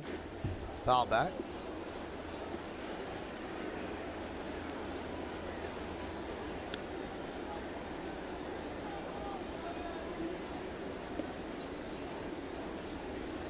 Alvarez has some life on his pitches. Live arm out there.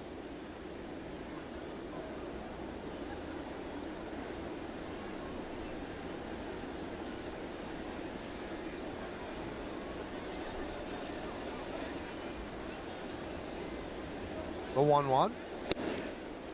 2-1.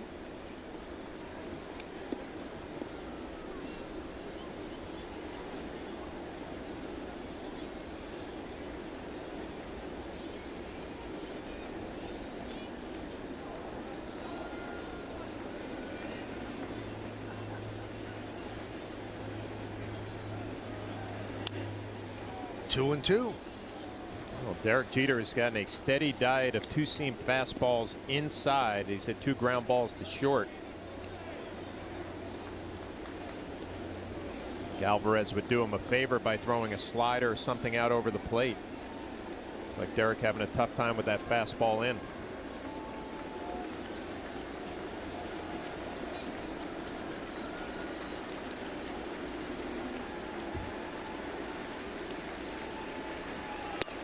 Check swing, did he go? No, he did not, said Dan Iasonia.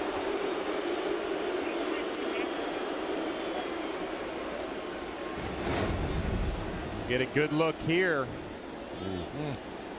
Jeter caught a break. Clearly went around. Dan Iasonia clearly could have called him out right there. The veteran gets the call. Let's see if he takes advantage of this second chance. And he does not. Another ground ball is short. McCoy gets Jeter, and that'll do it. Yankees leaving another runner on. We're halfway through. 6-1 Blue Jays. An airline's job is to take you from where you are to where you need to be. And we're not just talking about points on a map.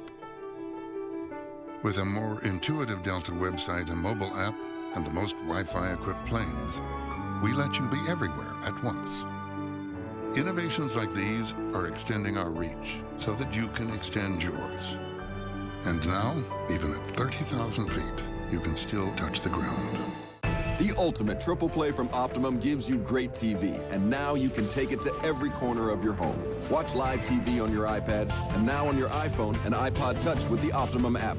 Get Optimum Online Boost Plus with internet 3 times faster than Fios. A free advanced wireless router, and great features like Optimum Link. Just call 866-333-7162. Get the best TV, internet, and phone. Just $99.80 a month with the ultimate triple play from Optimum.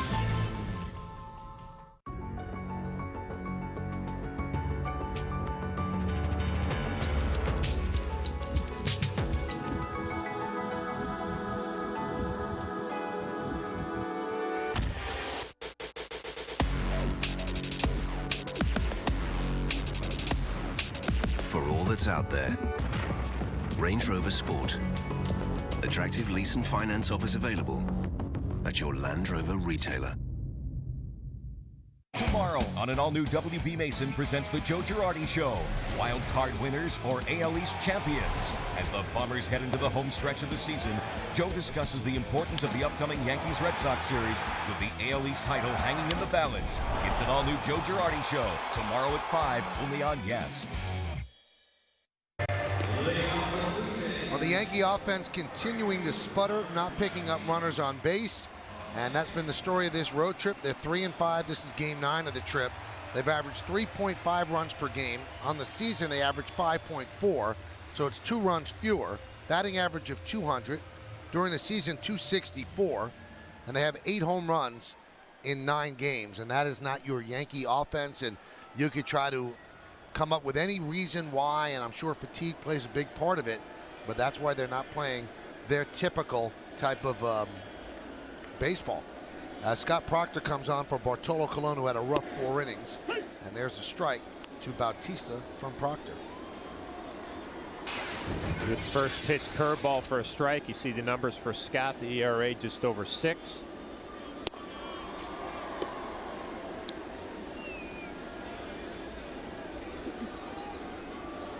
Michael, I think about Kevin Long, the hitting instructor, though. When you have a team that is as tired as the Yankees are, extra work really won't do you any good at this point in the year. I mean, it's more how to keep the guys fresh a little bit. The Yankees did not hit on the field today. They took batting practice off. They just hit in the cage underneath the stadium, trying to give his hitters a little bit of a rest. But that's a good point. Where do you go for fatigue? And you can't rest everybody because you still got to nail away your playoff spot. And as you said, it's a tough call every time Girardi makes a lineup up. Count 3-2. Yeah, it's a fine line with Kevin Long because as the hitters who are struggling, they want to work at it to get back. But when fatigue is a problem, you're almost doing more damage than good. Foul straight back here.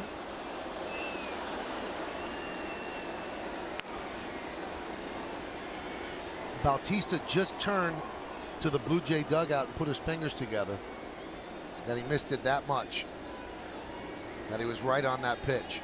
Well, Bautista better be careful because Scott Proctor has noticed some of the big swings that he has taken.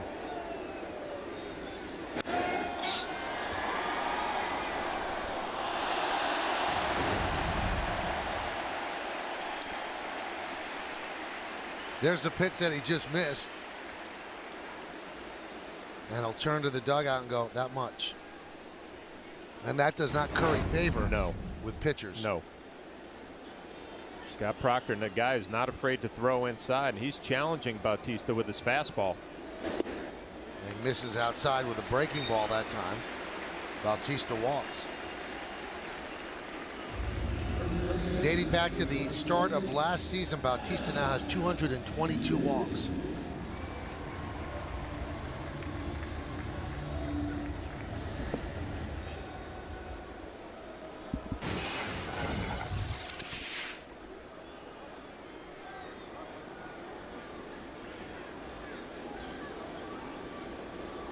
Here's Adam Lynn. And the count 1-0.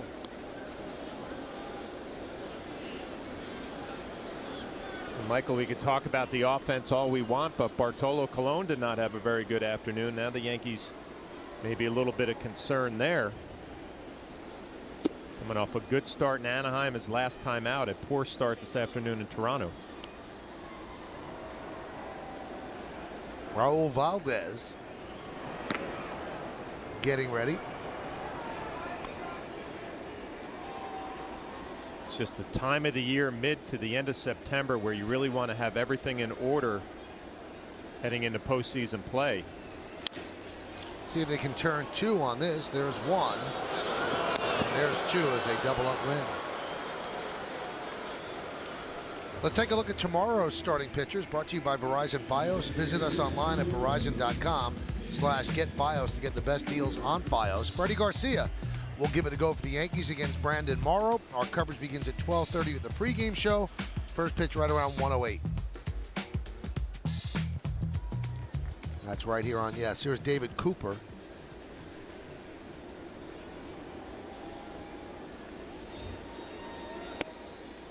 Pitch outside to Cooper. Cooper 1 for 2, singled, scored, and struck out looking.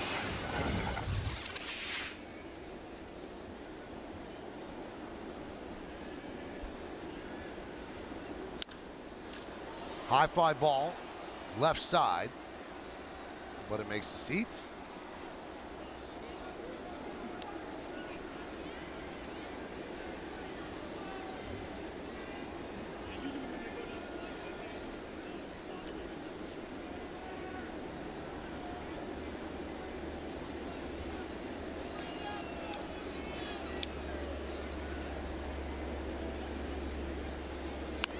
Check swing and fouled away.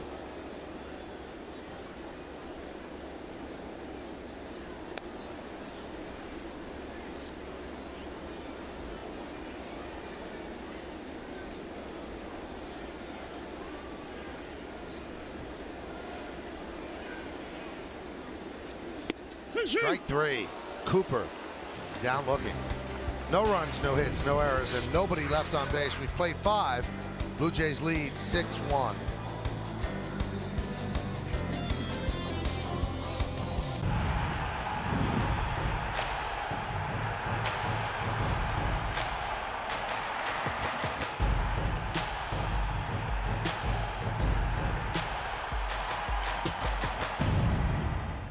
Hey, Wendy. Me and the boys like our chicken with big flavor. Well, let's answer that call with a truckload of flavor-dipped chicken for the Branch Street Firehouse.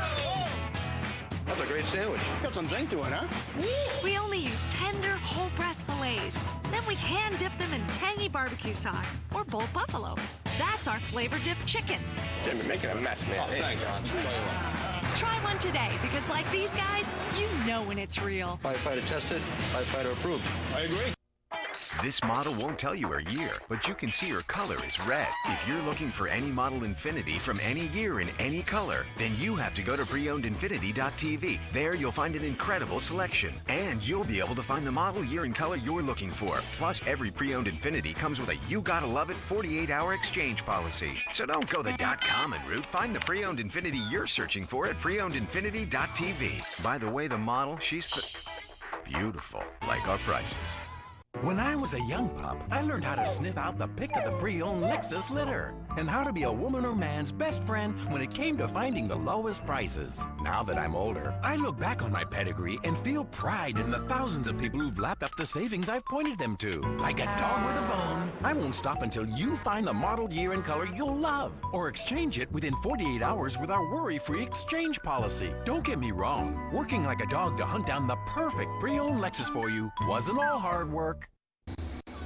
Time for another look at today's Toyota text poll. Other than Jesus Montero, which 21-year-old hitter do you think has the brightest future? You've been texting us at 58772. Here's how you voted. Overwhelmingly, it's Mike Stanton, 41%. Then Hosmer, Laurie, and Castro.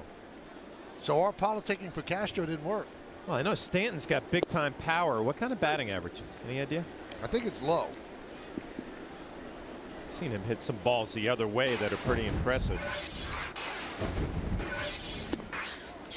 Pitch to Granderson is low 1-1. The Haas got a little bit of love. A little bit. Got a big audience in KC. 265 for Stanton. Respectable with all that power. I also believe him, and maybe the guys could look this up. I believe he has a lot of strikeouts. 150. The 1-2. Lofted to left field. Long run for Lowen. Can't get there.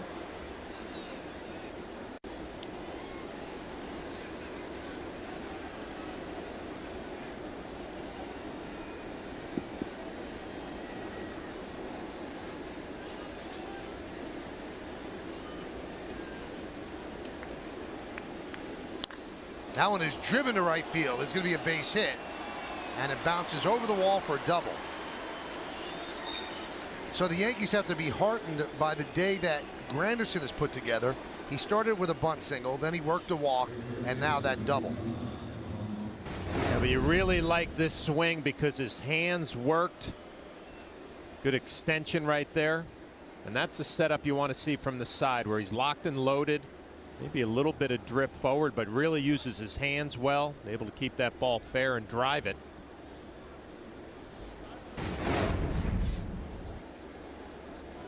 Here's Teixeira. He doubled to left center his last time up. With a runner at second, they do not shift. With three infielders on the right side. And there's a line drive base hit to left center field. Granderson's going to be held at third now. The ball is bobbled, so they send him. He'll score. Teixeira moves to second, and the Yankees trail 6-2.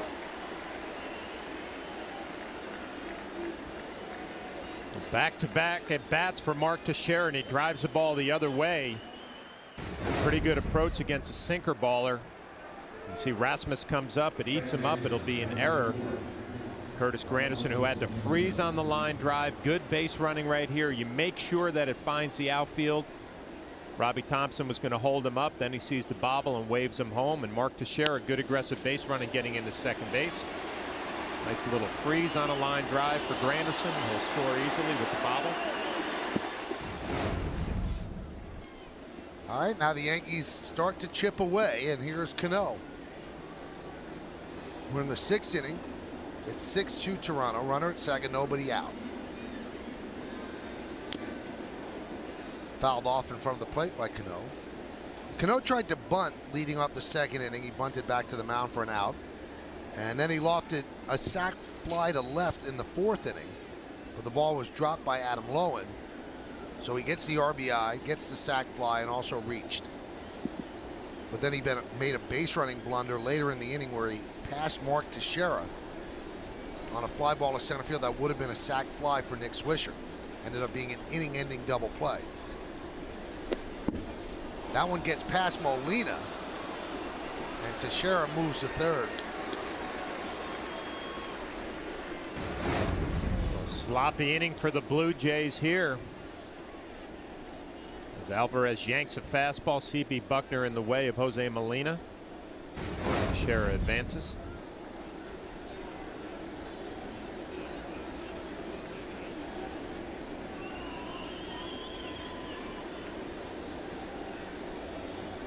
Robinson's job just got a little bit easier with Mark Teixeira now at third base with nobody out. Routine ground ball, sacrifice fly, and RBI.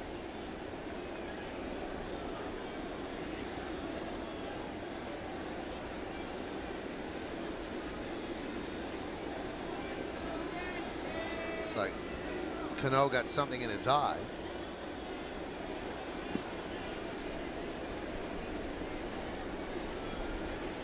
As the Yankees creep closer, you wonder, will they change the arm in the bullpen? 1-2. It was Valdez.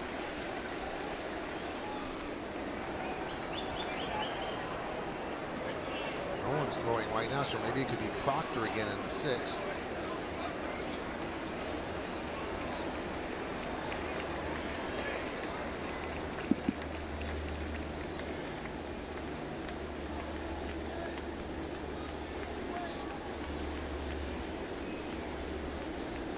A 1-2 behind Cano, and it got him. It clipped him. So he will touch first.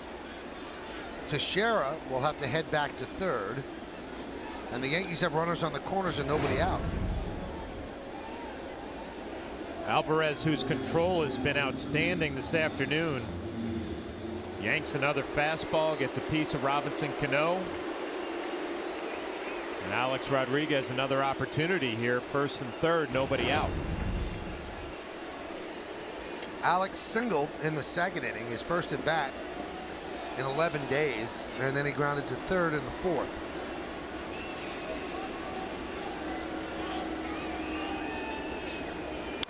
That one is driven deep to left field.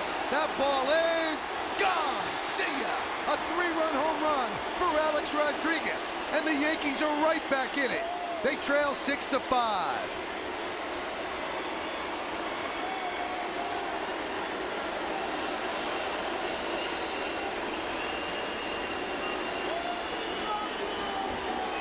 Welcome back, Alex Rodriguez. I figure the American League is going to try to challenge him inside, make sure that that thumb is healthy. That's what Alvarez tries to do. Fastball in, and Alex Rodriguez just pulls his hands inside. It's a 3-run line drive home run. Take a look at the Coors Light Cold Hard Blast. How quickly this game changes on one swing of the bat. Thumb looks healthy to me, Michael. Pretty darn good. 2 for 3, a big home run. He's now 1 home run shy of Ken Griffey Jr.'s 630, which is 5th on the all-time list. So this is 629 out in a hurry, coming right into your living room. There's a line drive. You love the way Alex pulled his hands inside the baseball.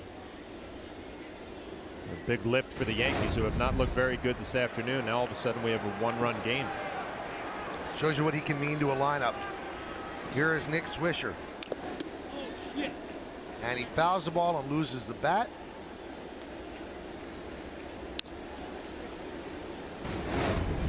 It looked like a changeup that Nick was fooled out in front a little bit off the end of the bat and loses the handle. You can see the concern, first of all, for Molina and CB Buckner, making sure everybody's okay. It looked like it got Molina in that shin guard, maybe a piece of the hand.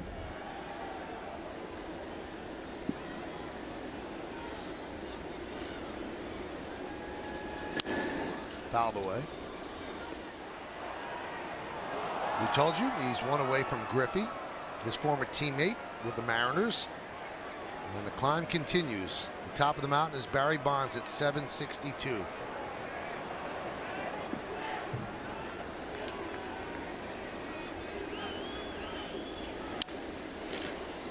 Grounded to Laurie. Playing wide of the line, and Swisher's out. First out of the 6th inning. Michael, I was just sitting here thinking, I mean, this is not easy to do what Alex Rodriguez has done this afternoon. I mean, sit out for what, a week? Not face live pitching? 11 days. And come back, your first at bat, a base hit, second at bat, hit a ball hard to third, and third at bat, a 3-run home run. Not easy to do for any hitter. Against a guy who's throwing a pretty firm fastball with a lot of movement. Here's Montero. High pop-up. Left field. Colby Rasmus calls off Lowen for the second out. Now Aaron Laffey beginning to throw. And Hector Noesi just started.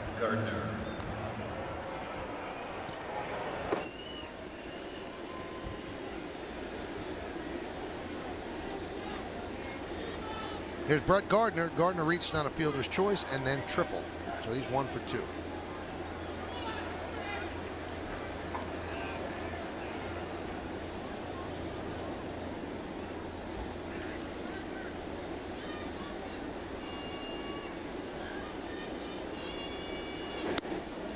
Shows bunt, takes outside, 1-0.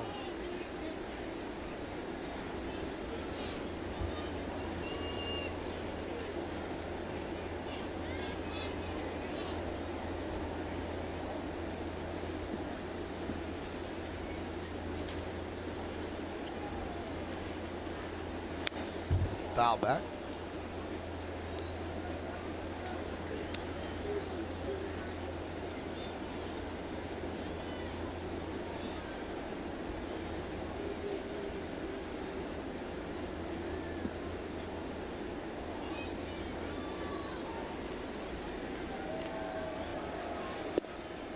Pitch is low. 2-1.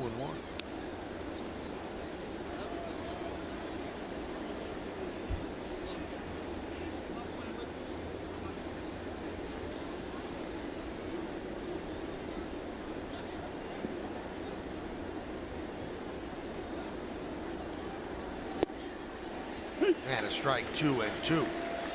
Two-way here in the 6th. Yankees have scored 4 runs to get right back in this game. It's the Blue Jays 6 and the Yankees 5. Carlos Villanueva is up for the Blue Jays.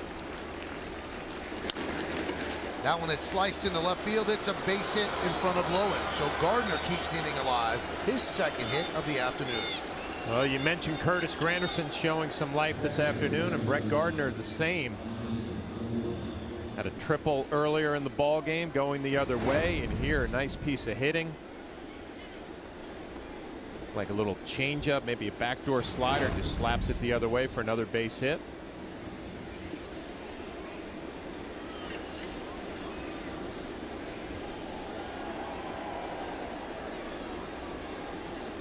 Here's Romine, 0 for 2. And he's going to chop one to short. McCoy goes to first, and that will do it. But the Yankees get 4 runs. The big blow off the bat of Alex Rodriguez. Hasn't played in 11 days. Well, you know what? He hasn't forgotten how to play. He's all business. And speaking of business, now a business update from our friends at the Fox Business Network. This is a Fox Business Network update. I'm Chris Cotter from the Fox Business Network with the latest business and financial news that affects your wallet. Treasury Secretary Tim Geithner is pressing Eurozone leaders to get their acts together. In a meeting with finance ministers in Poland, Geithner said the division between the European Central Bank and Eurozone governments is very damaging. He also called on the group to leverage its bailout fund so the EU can better tackle the sovereign debt crisis. The rogue trader who lost UBS $2 billion has been charged with fraud and false accounting by London police. He was remanded into custody and will remain in jail until next Thursday. The Swiss bank warned it could take a loss in the third quarter because of the trades. And as a result, 2 ratings firms put the bank's credit rating under review. And consumer sentiment is inching higher this month. The latest survey from the University of Michigan rose from August, when it hit its lowest level since November of 2008. But looking ahead, Americans are worried more than ever about the economy. The reading on expectations fell to its lowest level in 31 years. I'm Chris Cotter. You can catch me on the Fox Business Network weekdays at 1 p.m. Eastern Time. And for a look at where the economy is heading, check out the Fox Business Network, giving you the power to prosper every day starting at 5 a.m.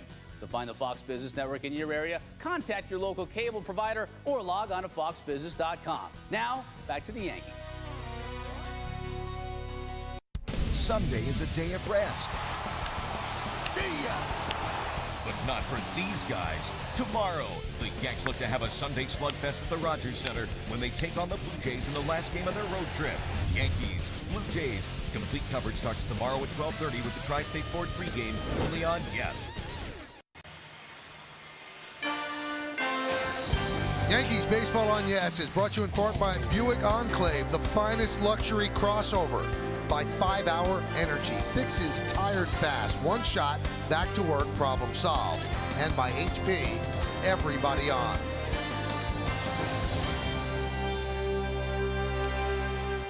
Want to make a correction. Alex did play the start of the game on September 9th, so it's been 8 days since he's played.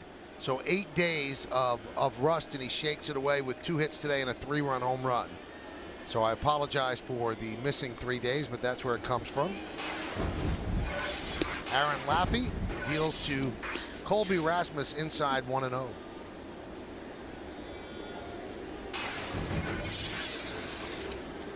Those are the numbers on Laffey between Seattle and New York.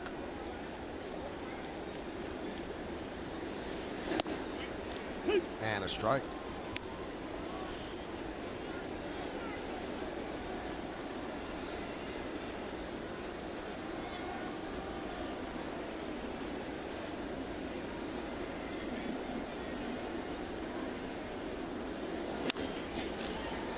Popped up. Rodriguez into foul territory. Makes the play. One away as Rasmus is retired for the first time. Well, 2012 season tickets are on sale now. Purchase the best available seats for the 2012 regular season and secure the opportunity to purchase the same seats for the 2011 postseason. Well, come join the Yankees for the chase for 28. For more information, visit Yankees.com or call 212-YANKEES.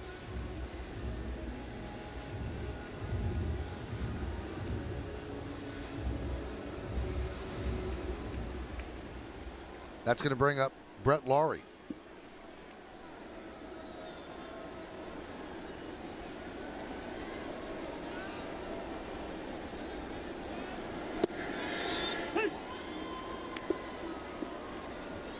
Aaron Laffey gets an opportunity to face Rasmus, the lefty, Laurie, the righty, Adam Lowen on deck.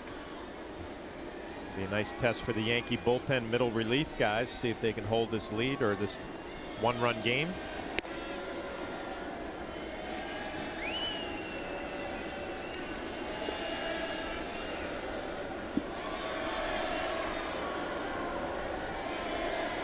Laurie with an RBI ground out, a single, and a run scored. High fly ball. Fairly deep center, but Granderson has room. And he'll put it away, moving on to the warning track for the second out. Tomorrow on Yes, kick off your game day with Football Sunday with Mike Francesa, as Mike takes your calls and previews all the day's action, including a breakdown of the Jets-Jaguars matchup and the Giants Monday night showdown with the Rams. It all starts tomorrow morning at 9 o'clock right here on Yes. Nice crowd here at Rogers Center as Carlos Villanueva will probably pitch the 7th inning. Here's Adam Lowen. Walked and scored, struck out looking in the 4th. Pitch is high. 39,288 here on a beautiful Saturday afternoon.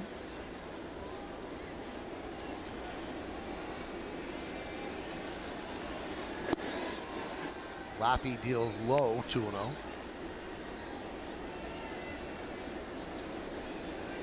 Noesi. Still throwing.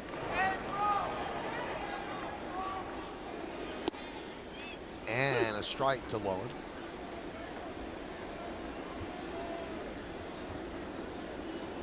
Lowen actually pitched for Canada in the 2006 World Baseball Classic. And he lost one to left field. Gardner near the seats, but he runs out of room.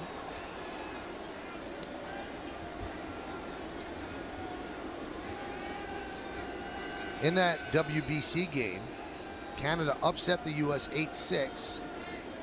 And lo and held, Chipper Jones, Mark Teixeira, Vernon Wells, and Derek Lee hitless in 3 2/3 scoreless innings.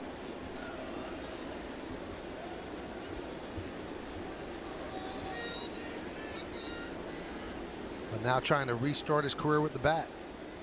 2 balls, 2 strikes, 2 outs against Laffey.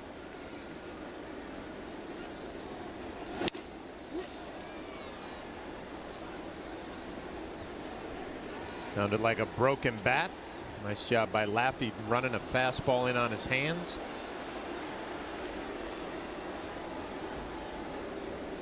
Michael, I was looking out at the crowd. A nice crowd here on a Saturday afternoon. I guess the Canadian Football League plays a lot of their games Friday night, right? Mm-hmm. Saw a lot of highlights.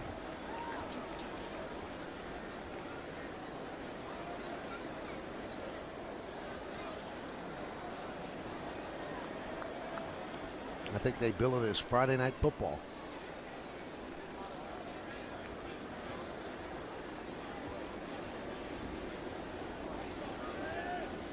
And the 2-2.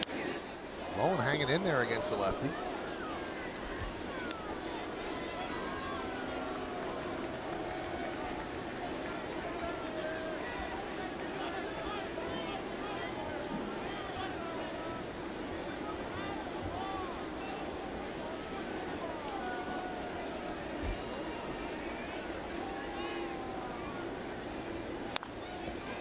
Grounded softly to second. And a nice inning for Aaron Laffey as it retires the Blue Jays in order. 1, 2, 3. 6 in the books. Blue Jays 6 and the Yankees 5 right here on Yes. Hey Yankees fans, this is Army head football coach Rich Ellison. Come out on November 12th to watch the Black Knights take on Rutgers in the first game of the Army at Yankee Stadium series. Be there as we combine the history of Army football with the history of the New York Yankees. Reserve your seats now for this historic event. Visit Yankees.com for more information. That's right, Yankees fans. This historic event has tickets starting at just $25. Visit Yankees.com/football or call Ticketmaster at 800-745-3000, and we'll see you there. We were training to ID cheap store brand pens. Turn left, please. I can't tell, Chief. They all look the same. Remove your jackets, please.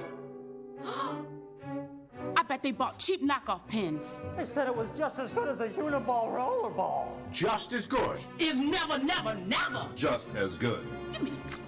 Next time, buy right from WB Mason and get real Uniball pens at a price you'll love. Who but WB Mason?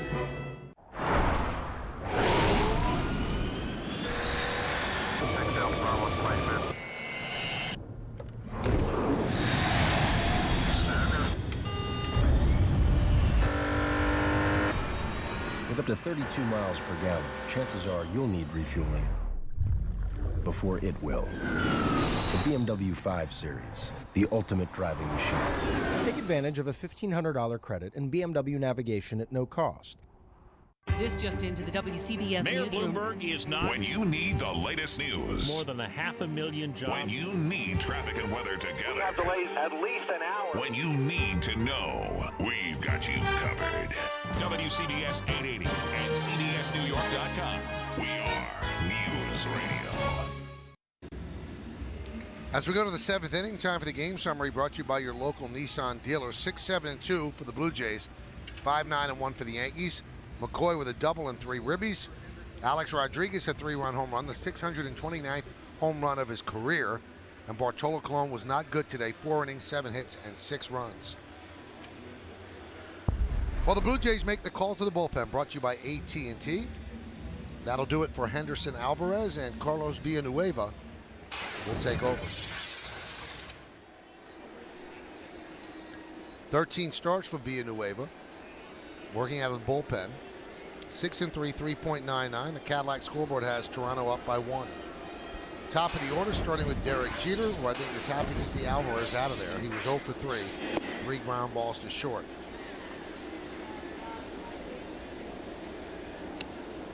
I was pretty impressed with Alvarez. Good running fastball, throws a lot of strikes. Went to the well too many times with Alex Rodriguez and paid the price, a 3-run home run.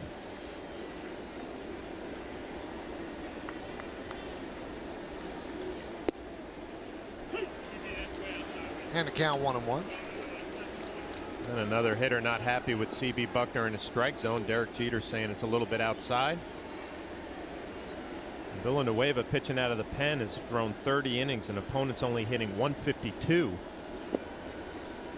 Doing a better job out of the bullpen than as a starter. John, right at the beginning of the game, you said that Buckner's given the inside strike, but not the outside. Now he sets up inside. Maybe he just doesn't see the outside very well. Well, I think he changes where he sets up for some reason. You see him setting up right in between Derek Jeter and Molina. Grounded into the hole, backhanded by McCoy. The long throw, not in time. Infield single for Derek Jeter. Well, McCoy makes a pretty good play going to his right and got rid of it quickly, but just too much speed from Derek Jeter getting down the line, kind of leaning out over the plate. He gets out of the box in great shape. It might have been the difference here with an infield base hit. McCoy a strong throw. Adam Lynn the stretch. And Derek Jeter just beats it.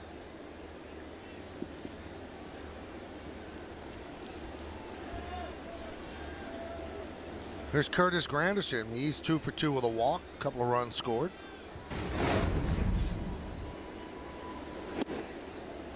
Pitch outside.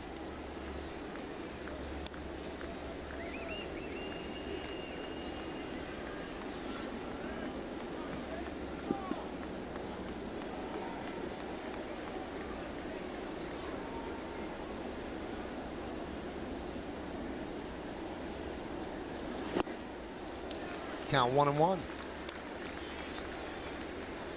7th inning. Blue Jays lead 6-5. Yankees were down 6-1, but 4 runs in the 6th inning. The big blow, a 3-run home run by A-Rod. And they're right back in it.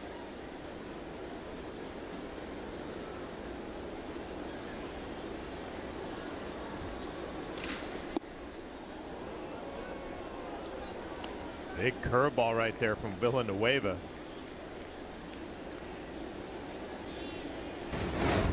Don't see the big 12-6 curveball much anymore. Pretty good pitch, misses down.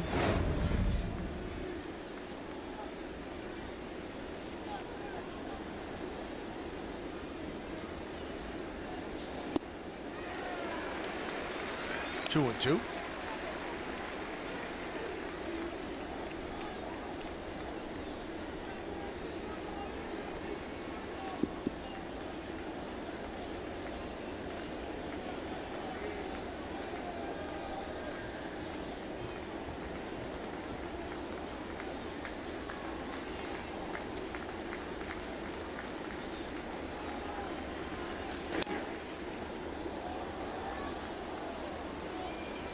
Foul ball got Molina, looked like in his left wrist, left forearm, and obviously in a lot of pain. Get another look here, fastball away. Right on the backside of that left wrist, left forearm.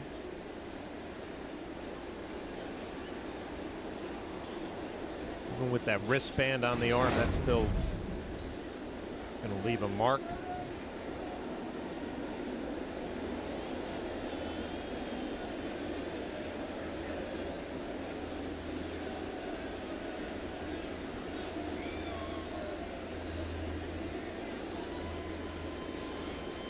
Joe Girardi told me the other day, yesterday in fact, that he would still like to come back and catch an inning. Really? He said, I know I can't. We're up against a 40-man roster. He said, but if I could catch an inning in spring training, he said, I just feel like I would love to get behind the plate for another inning. You have that desire, John? No, I have no more desire to get back there, especially you see these guys get beat up. But just to say he did it, just so he can do it again? He says, I always love the catch. He said, I would like to get behind the plate and catch. I said, well, you know, there's been a shortage of catchers. You can do this. And he said, no, I couldn't do it on a long stretch. He said, but I'd like to try to get behind the plate.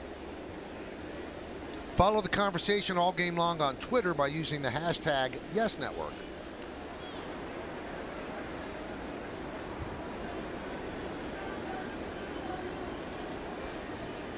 Molina, okay.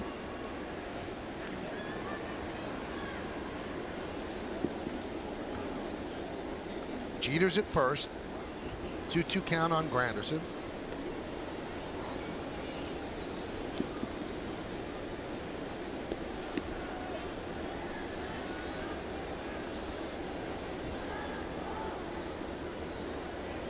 The 2-2. Fouled away.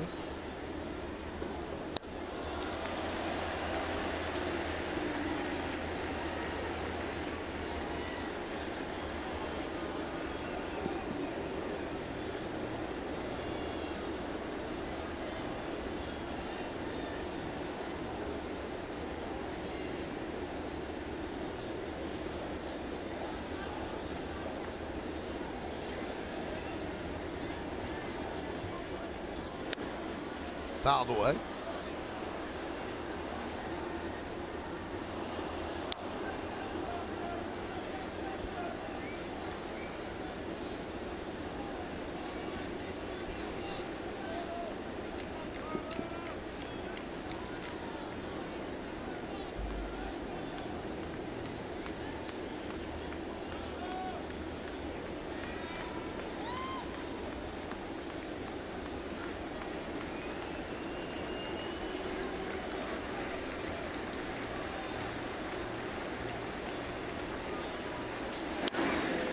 Fouled away. A good at bat for Granderson, really hanging in there.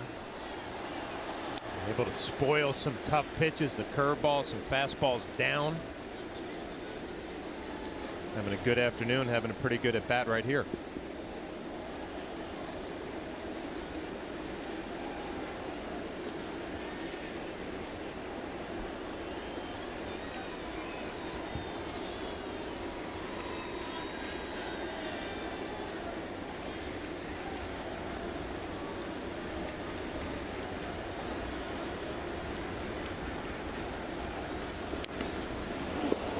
That one and knocked the helmet off of Granderson. Take a look here from the side. Foul ball off the dirt.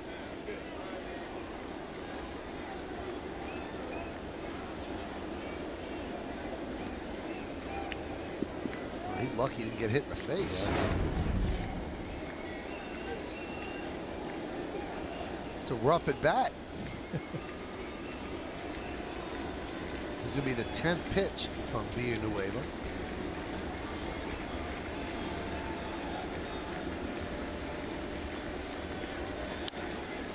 Another foul ball.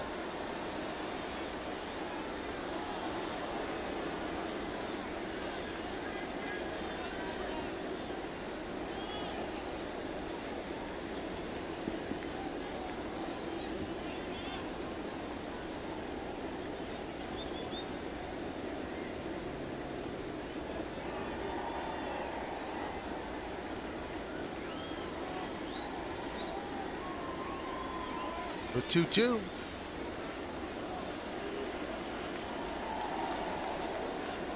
Another foul ball and another 12-6 curveball. Villanueva doing a good job keeping it away from Curtis Granderson, staying away from that down and in zone.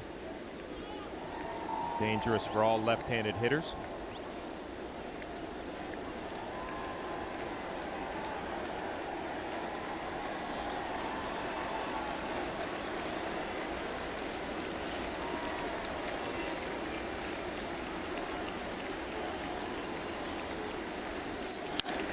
That one's driven deep to center field. Going back, Rasmus. Still back. On the track. At the wall.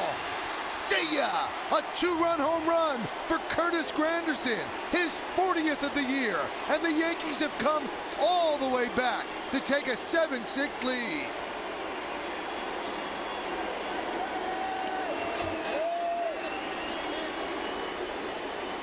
Well, home run number 40 for Curtis Granderson, and he earned that one. What an at-bat against Villanueva, fouling off pitch after pitch, and he finally got one that he liked. A changeup out over the plate. And a pretty good pitch down and away. Curtis Granderson drives it a long way for his 40th home run of the year, and the Yankees take the lead.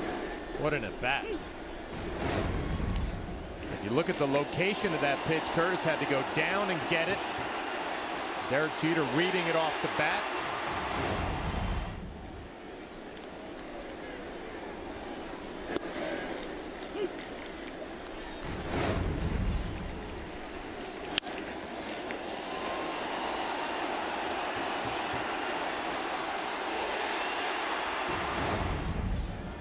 Big home run for Granderson. Big home run for the Yankees. Check swing. Did he go? No, said Jerry Meals. So Granderson now with 113 runs batted in. And he continues to create new career highs with the home runs at 40 now, 2 behind Bautista. Shift is on for Teixeira, 1-2. Count 2-2. Wow, they have Lind almost standing on the line with this shift. And Laurie is in shallow right field.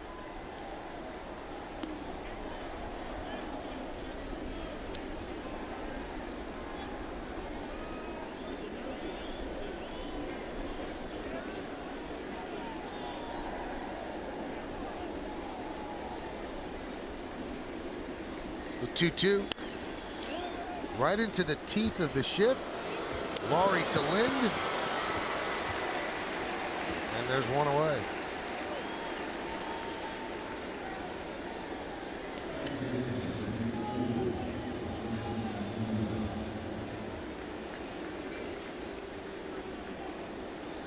That's going to bring up Cano.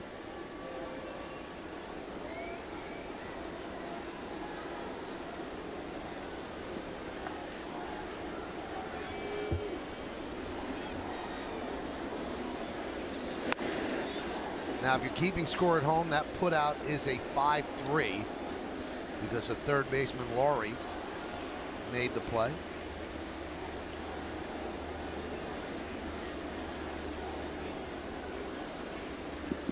Carreño warming up.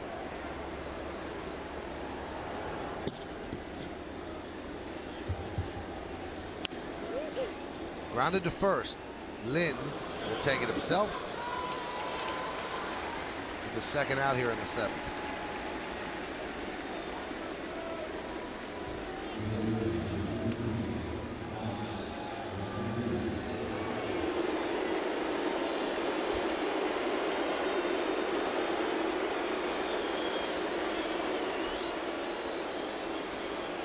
Here's Alex Rodriguez. A big comeback game for him. First game since September 9th. And he's 2 for 3 with a big 3-run home run. And that one is hammered to left. I guess what you have to worry about now, John, is how the thumb is going to hold up after a day and a hit like this. Well, look pretty good on this swing. Off Alvarez, sinker in, takes care of it. A line drive, a 3-run shot. But the Blue Jays, they keep testing Alex Rodriguez inside. Villanueva went with a fastball in there, and Alex cleared it out easily. And Molina going back in again. Obviously not convinced that he can take care of the fastball inside. He's proved it to me.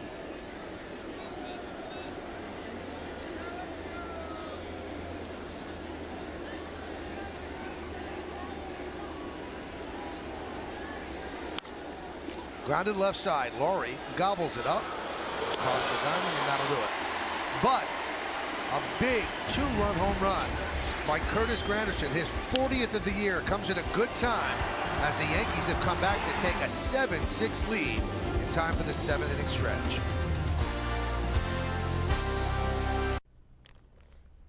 Mrs. Whiteley, I'm very sorry. You have lung cancer. What could be worse than hearing this from your doctor?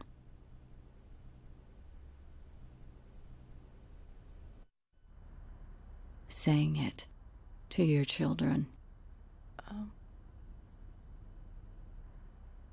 Your smoking is not just about you. Quit smoking today. For help, call 311.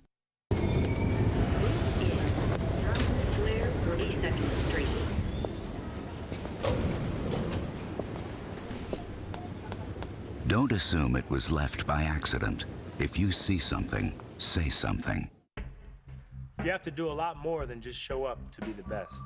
It takes drive, it takes dedication, and a lot of hard work, day after day after day. Whether you're trying to be the best on the ball field, in school, or working to build the best cars and trucks in America. Now you can lease a 2012 Ford Fusion for $159 a month, just $159. What does it take to be the best? You have to believe that good enough just isn't good enough.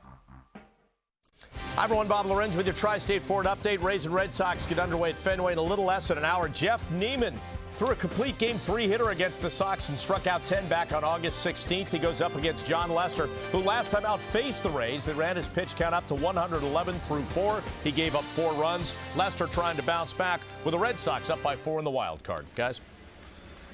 Thank you, Robert. And we'll hear from Bob Lorenz and Jack Curry and Kim Jones a little bit later on the postgame. And later today, don't miss This Week in Football. That's the Yes Network crew previews tomorrow's Jets-Jaguars game, plus interviews with Jets cornerback Darrelle Revis, Giant safety Antrell Roll. This Week in Football presented by Geico today after the postgame, and you catch an all-new episode Tuesday at 7, only on Yes. Hector Noesi, the Yankees' 4th pitcher. So Bartolo Colon's off the hook now, and the pitcher of record is Aaron Laffey, as Hector Noesi will be the first of a couple of relievers as the Yankees try to get the final 9 outs of this game.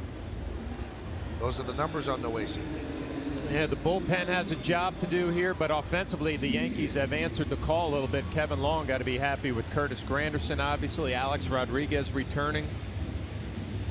Cadillac scoreboard, Yankees lead 7-6. Brett Gardner's had a good afternoon. Mark Teahen is going to pinch hit for Jose Molina.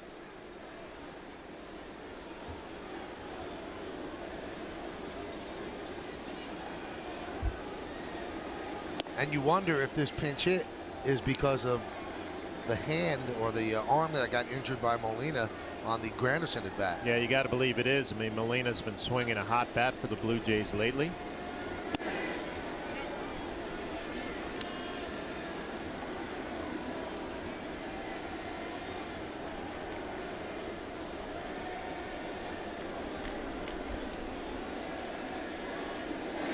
Swing and a miss, 2-1. Moments ago, Molina heads to the clubhouse with the trainer, and you hope that he is okay. He's had a good year, and he happens to be a very good guy. The 2-1. 3-1.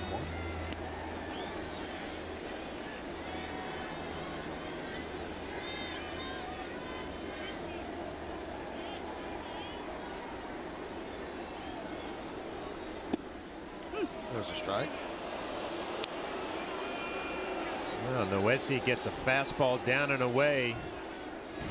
It's a benefit of the doubt from C.B. Buckner, home plate umpire. Looked like it was down and away. C.B. calls it a strike. A break for Noesi.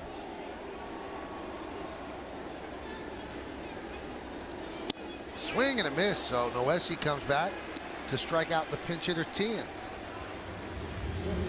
He's got a live fastball. He took advantage of that little break on the 3-1 count where he got the call strike and then blows a fastball right by Teahen. Nice smooth delivery. Ball really jumps out of his hand. Getting an opportunity here in the 7th with a 1-run game.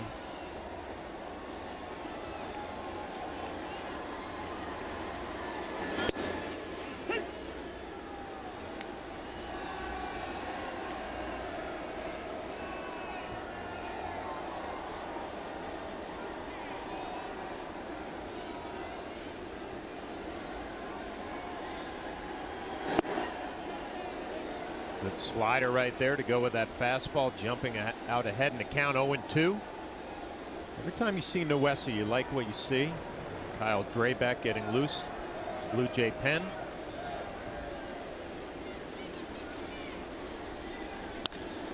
Grounded to short. Cheater's right there.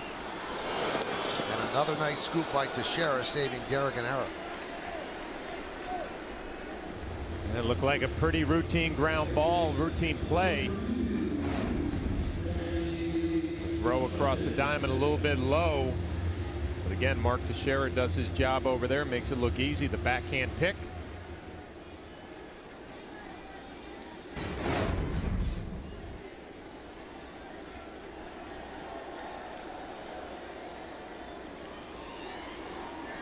You wonder when a team loses a 6-1 lead if it might take a little of the starch out of them.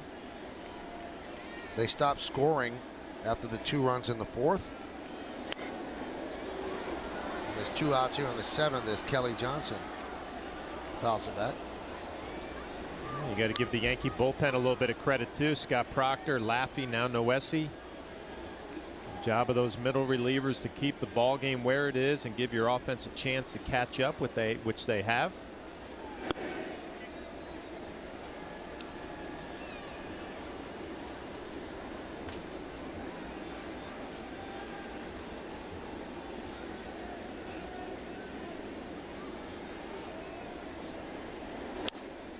Fouled away.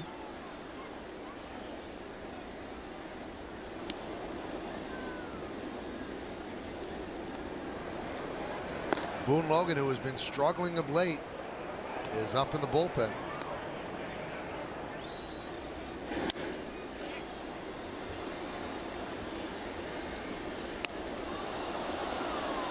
Well, you want to go get Kelly Johnson right here with Bautista on deck. You don't want to give him an opportunity with a runner on. It's 42 home runs.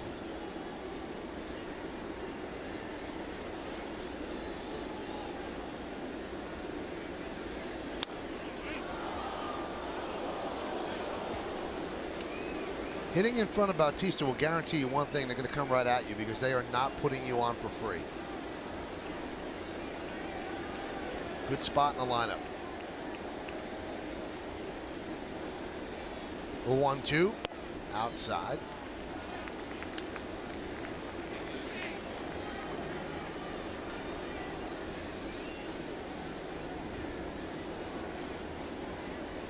Two balls, 2 strikes, 2 outs.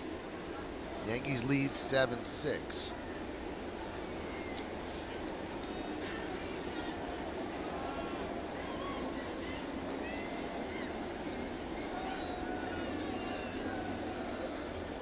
And the 2-2.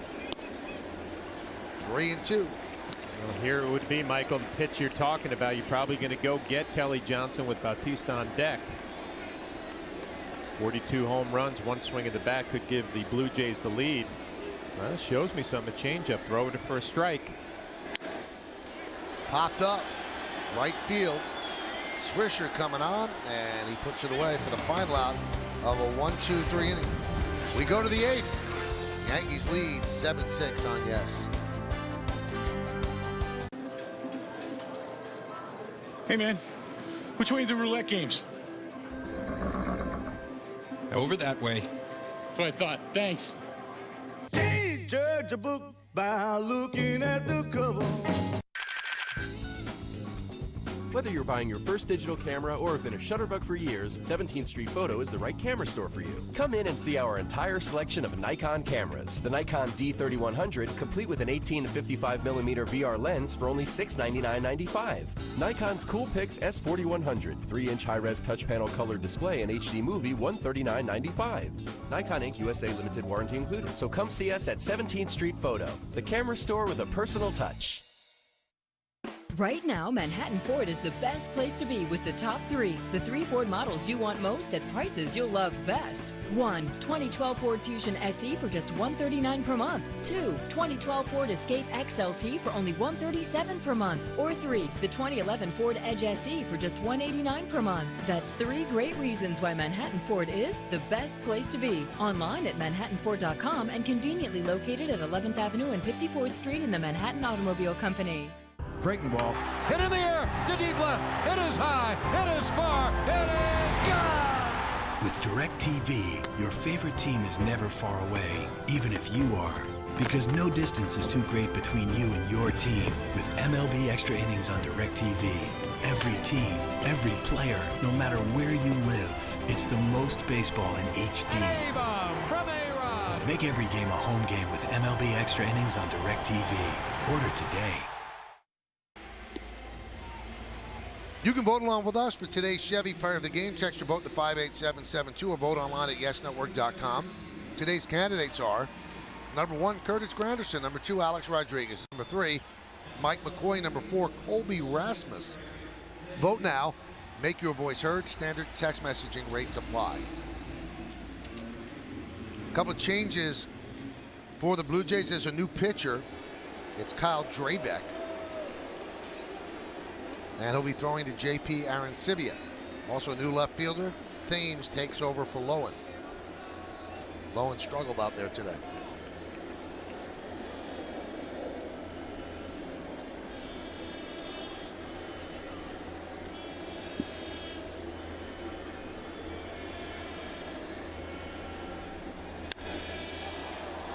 Swisher hits a deep fly ball to center. Rasmus drifts back, puts it away.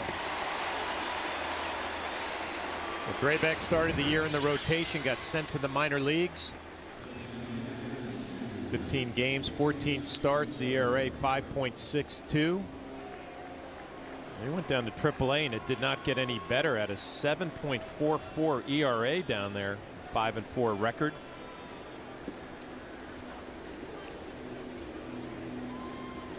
There's Montero. Well, now you have to wonder, John, how do the Yankees fashion these final 2 innings? You see the Hyundai scoreboard, they're up 7-6. So they didn't go with Soriano in the 7th in a game that they led.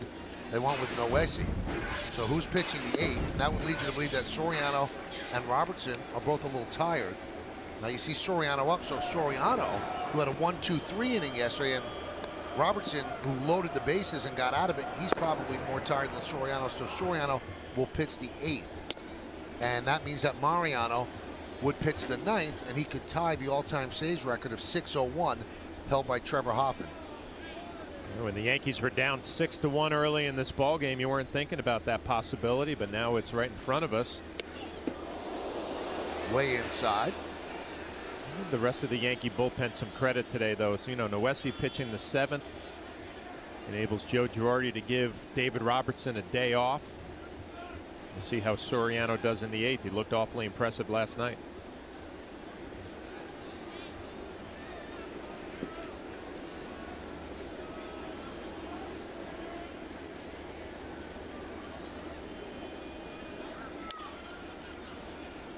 John, I got to relay one of the nicest compliments that I could think of that somebody would give to you, and he did it through me. And it was Brian Butterfield, the Blue Jays third base coach. Here's the 3-2. Swing and a miss. Montero down on strikes. Montero 1 for 4. He said, "You tell Flash." And I said, "Wait, I don't call him Flash. I call him John." He said, "All right, you tell John that in all my years in baseball," and he was dead serious, he goes, "I never saw a catcher better at blocking balls in the dirt." He said that man turned bullets into marshmallows. Wow. He said, "I never saw the ball get to his side or behind him. It was boom, always down in front of him." It's quite a compliment from Brian Butterfield. So I thought I would pass that along. Why? How come it took this long in the ball game? 2 outs in the 8th inning, and you finally remember to bring that up? You could have made my day at 105. I think it was better to make your day 331. You can't win with you. I just gave you one of the great compliments. Now you're just questioning the timing of it. The audience builds as the game moves on. That's what it is. I'm sure that's what it is. And now, friends are calling friends. Hey, the Yankees took the lead. Boom, right back to yes. Foul back. But I like the line. He turned bullets into marshmallows. Wow.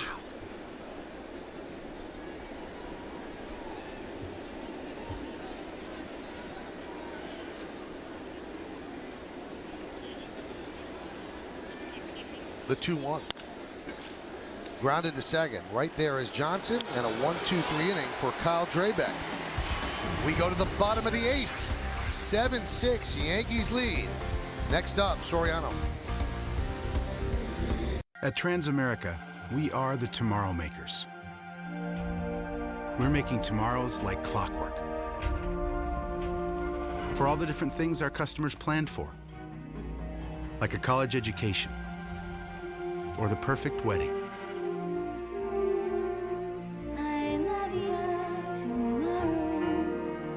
We're making them a better financial future. What can we make with you? Transamerica. Transform tomorrow. You and I got a lot in common. Really? You're tied to a chair, and I'm here with a gun in my hand. Hello? I knew I'd find it. He's like a father to you, right? If you don't do this, it's a dead man. Danny's gonna come back for me. And when he does, he's your worst nightmare.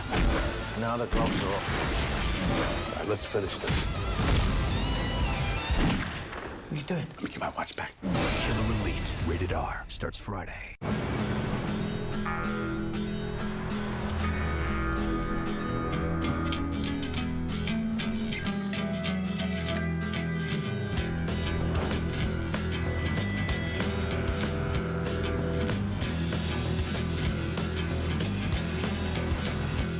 The Land Rover LR4.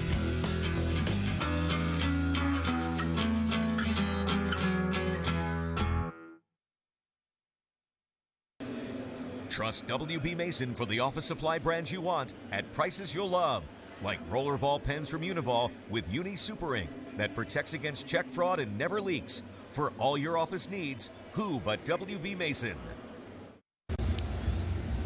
Well, after the last out, don't miss the WB Mason postgame as Bob Lorenz and Jack Curry break down today's matchup and check on the division races and standings from around baseball.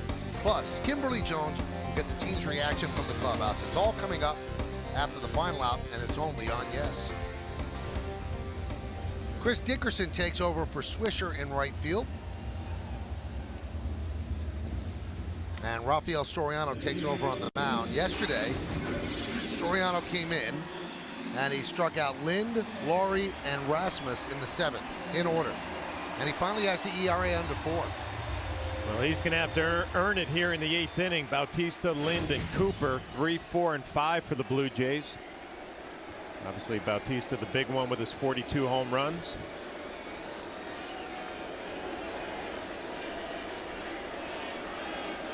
Bautista 0 for 2 with a walk. Soriano deals. Fastball outside.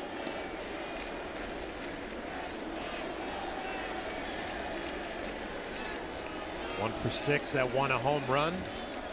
Again, that first pitch from Soriano, a little cutter. Monday scoreboard, 7-6 Yankees. Another little cutter. This one whispers across the outside corner, 1-1. Yeah, I like it. I mean, he's got good velocity and a little bit of movement away. Try to get to the end of the bat on some right-handed swings.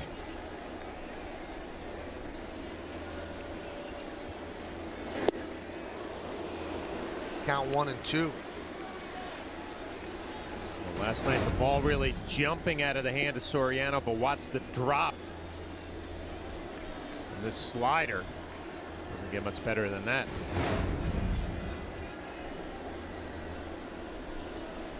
And the pitch. Fastball high.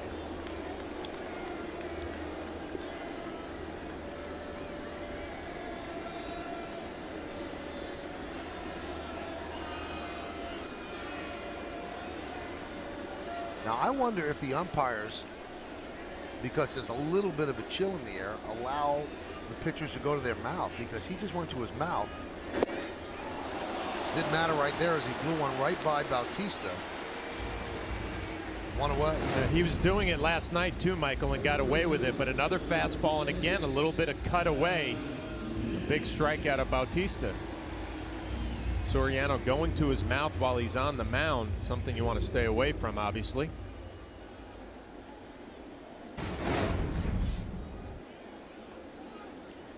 There it is again.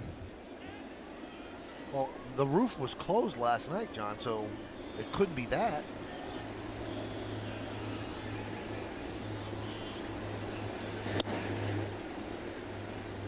I didn't notice early on. I don't think this would be a game where you would tell a pitcher you can go to your mouth. Right.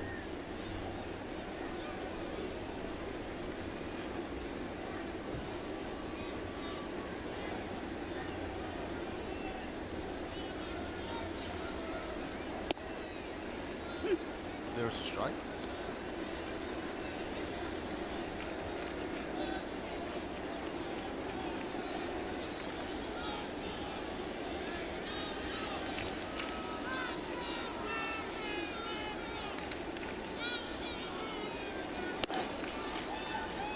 Two and one to Adam Lind.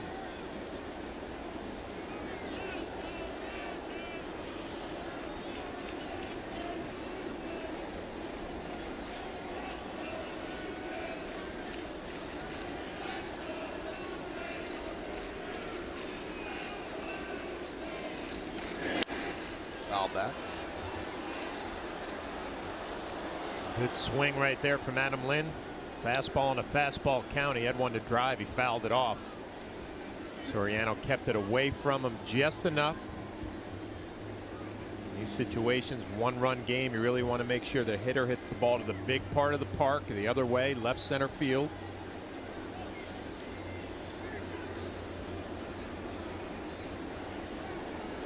Swing and a miss as Lind goes down on strikes. Now, there was a rule change, John. It was in the last offseason to speed up the game. You can go to your mouth on the mound, but not when you're in contact with the rubber. So before you'd have to walk off to the grass. So in order, it's ridiculous because if you load it up with saliva on the grass, it's going to last till you get to the rubber. So they allow you to go to the mouth on the mound, but not on the rubber. Soriano taking advantage of that rule change, and 5 strikeouts here in Toronto. 3 last night, 2 this afternoon. There's David Cooper. Pitches high.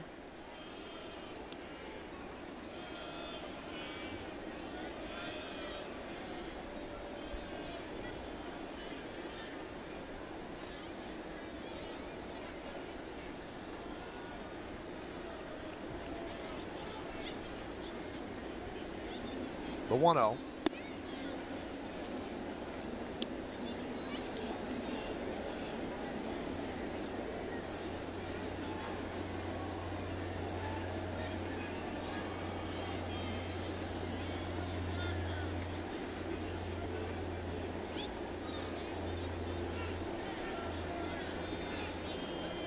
The 2-0.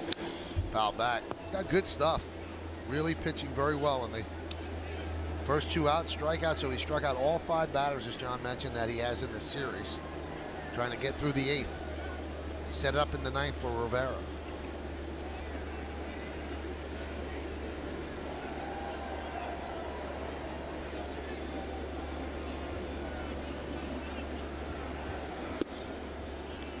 And the count 3-1. He could be quite a weapon if he returns to what he was last year when he led the American League in saves, and the way Robertson's pitching and Mariano. All of a sudden, your playoff games become 6-inning affairs.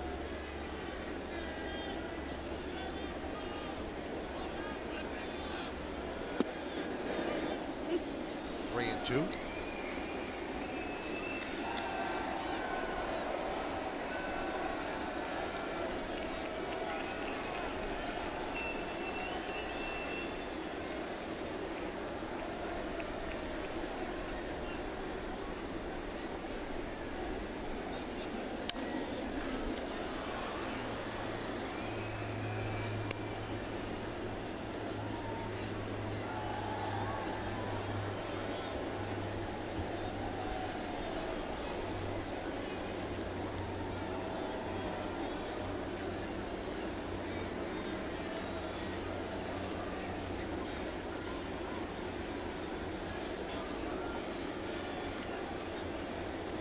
The 3-2. Swing and a miss. Ball in the dirt. They get the angle and they make the out at first. What a 2-inning performance over 2 days by Soriano. 6 up, 6 down, 6 Ks. An airline's job is to take you from where you are to where you need to be. And we're not just talking about points on a map. With a more intuitive Delta website and mobile app and the most Wi-Fi equipped planes, we let you be everywhere at once. Innovations like these are extending our reach so that you can extend yours. And now, even at 30,000 feet, you can still touch the ground. Look down. It's high time to make our floor look better and feel softer. How about we start with the guaranteed low price on the carpet, the pad, and installation. Let's get peace of mind for a lifetime. It all adds up to better carpet at a better price and a great looking room transformed. More saving, more doing. That's the power of the Home Depot. Get 12-month special financing on carpet purchases when you use your Home Depot credit card. Trucks like these, they'll scratch those jobs right off your list. Big jobs. Tough jobs. Even those jobs you can't wait to start. It's the Chevy season of doing. Now get 0% for 60 months plus $1,000 on Tahoe, Suburban, and Silverado. Find your nearest dealer at ChevyOffers.com. ESPN New York brings you complete coverage of New York Jets football. All week long, you can hear the team call in to talk football with Michael Kay. And on game day, hear every Jets game live on ESPN New York 1050. And go to ESPNNewYork.com for Jets updates and analysis. Follow the New York Jets with ESPN New York all season long. Tomorrow, the Bombers and the Jays clash for the final time this season when they wrap up the series right here in Toronto. Coverage starts at 12:30 with the Tri-State 4 pregame. Then John Flaherty and I are back in the booth for all the action. Yankees, Blue Jays, it all starts tomorrow at 12:30 only on Yes. Eric Chavez pinch hits for Austin Romine. And he swings and misses at Drabek's offering.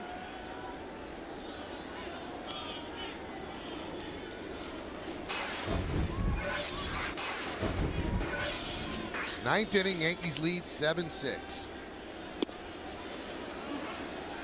Doesn't hold up again, and the count is 0-2. So Romine, who's caught the first 8 innings, this means that he will not be behind the plate for what could be the record-tying save. You would assume it's going to be Russell Martin, although I don't know if there's any kind of a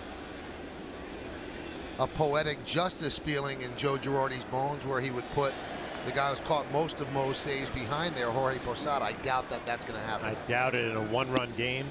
Because I spoke to Mo on Friday, John. He said in his perfect dream scenario, Jorge Posada would be behind the plate for those 601 and 602. But you can see Martin already has on the gear.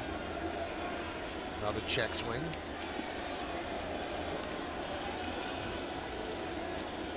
Well, I mean, Joe Girardi had a choice here, too. With a one-run lead, you did not have to pinch hit for Austin Romine.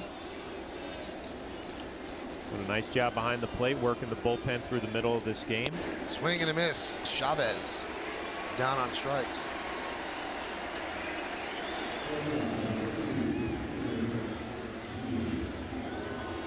.600 saves from Mariano Rivera.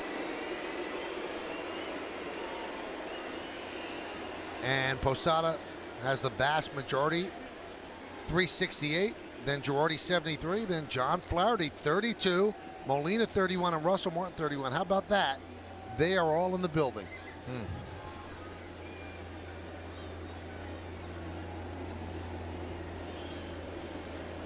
Derek Jeter shows bunt, takes a strike on the outside corner.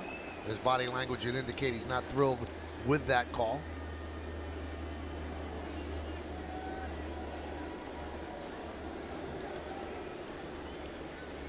And there is Rivera getting ready.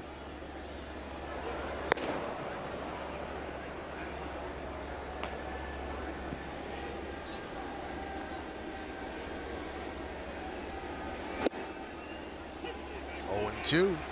96 miles an hour by Drabek. You know, you watched Drabek here in this outing, and we saw him earlier in the year, and you wonder how he struggled to an ERA over 5 and then an ERA over 7 at AAA. An electric fastball, a power slider. He could not hold up, so Jeter down on strikes.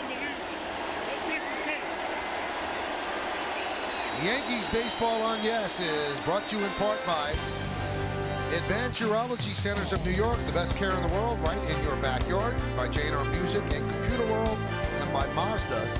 Zoom. Now you might have heard it coming over your television speakers, but C.B. Buckner said, yes, you did. And then Derek turned around and said, you checked the tape. So he wasn't happy with those calls in that at bat. Well, there have been a lot of players turning around to C.B. Buckner this afternoon's game. It looked like he swung from the side. But there was also a strike called earlier in this at bat that Derek did not seem pleased about. Count 0-2 on Granderson. Granderson with a big blow in this game, a 2-run home run in the 7th inning off Carlos Villanueva, his 40th home run of the year, and it gave the Yankees a 7-6 lead that they now enjoy.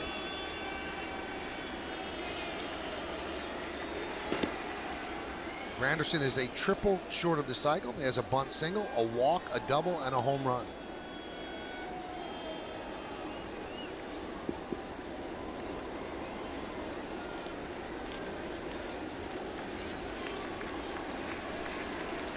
And the 1-2. 2-2.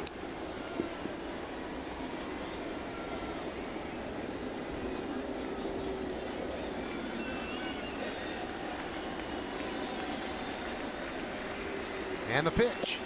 Missed outside. Count 3-2. Teixeira's on deck.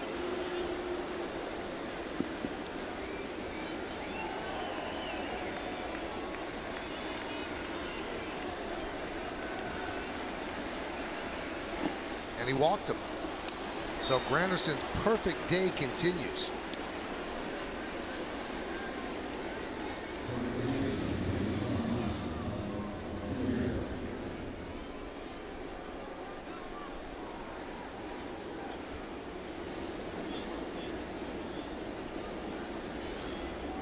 Well, the Blue Jays get their fielders in position for this shift with Teixeira at the plate. Teixeira 2 for 4 today.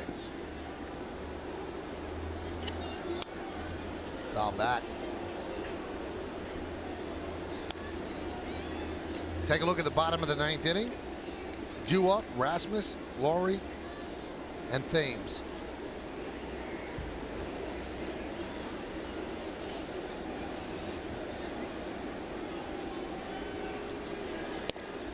Snap throw to first, and Granderson's back.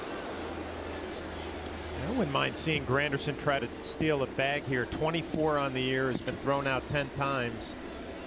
Aaron Sibia behind the plate, known more as a power hitting catcher than a thrower. Curtis can get himself in a scoring position for Mark Teixeira.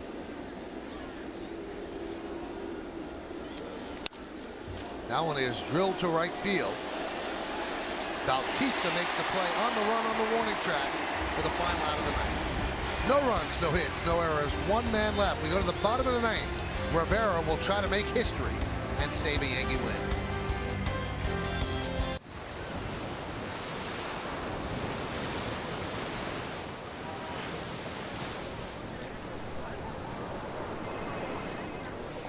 Sorry, I couldn't get away.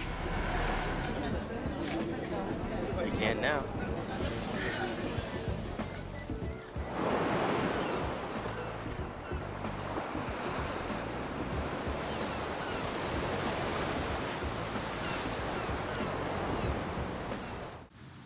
Trust me. I put a spell on you. Buick Regal. One look will change your view of luxury. See for yourself why thousands are changing to Buick every month. Now lease this 2011 Buick Regal for $229 per month. Hurry. Offer ends October 3rd. See your Tri-State Buick GMC dealer. Every day, all around the world, energy is being produced to power our lives. Well, energy development comes with some risk. North America's natural gas producers are committed to safely and responsibly providing decades of cleaner burning energy for our country. Drilling thousands of feet below fresh water sources within self-contained well systems, and using state-of-the-art monitoring technologies, rigorous practices help ensure our operations are safe and clean for our communities and the environment. We're America's natural gas. Well, it all began in 1995 when the Yankees converted a starter into a relief pitcher. He was a setup man in '96 for John Wetland. He took the closer's job in '97 and has held it ever since. And he's held it with dominance, grace, and class. And if he can get 3 outs before the Blue Jays score 1 run, he will have the most saves ever, tying him with Trevor Hoffman in big league history, 601. Those are the numbers. No one else is close. Just those two sit alone atop the leaderboard. Now, Mo got the 600th in Seattle, and it was important to him that his family, his wife and kids came to Toronto in case he set the record or tied the record. So they are in attendance this afternoon to see Mo make history.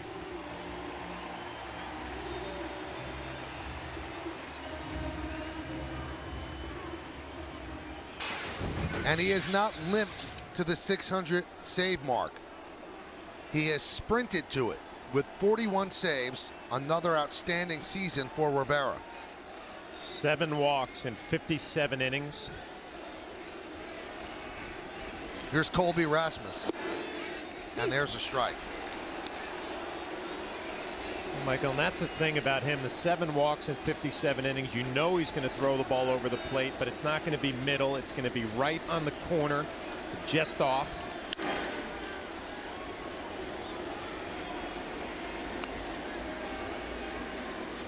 Joe Girardi told me that the greatest compliment he ever heard for Rivera was from Rafael Palmeiro, who said, "What do they expect me to do?" He said, "If I hit the ball hard, I can only hit it foul."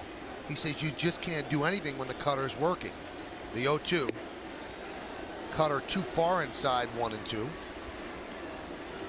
The other thing, Michael, I mean, I was, unfortunately, I tried to hit against Mariano, and the ball, his motion is so deliberate and easy, and then the ball really just jumps at you when it gets to the plate. Now, he has made some adjustments. Well, I mean, we keep hearing with one pitch. Well, uses the pitch differently, and he also does incorporate, over the last 3 or 4 years, a 2-seam fastball. So he gives you a little bit of a different look, but it's mostly cutter, right in on the hands of a left-hander.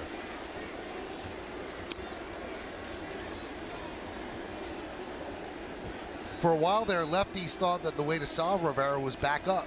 Girardi said catchers see that, and you just set up more inside. And the 2-2. Strike 3, outside corner. Rasmus down looking. Well, pitchers are taking advantage of the outer half with C.B. Buckner behind the plate. Mariano Rivera, no different. Russell Martin setting up off the plate. The cutter doesn't quite get back to the corner, but Mariano gets the call. Looked like it was outside, but that's been that call most of the day. Very inconsistent by C.B. Buckner. Here's Brett Lawrie.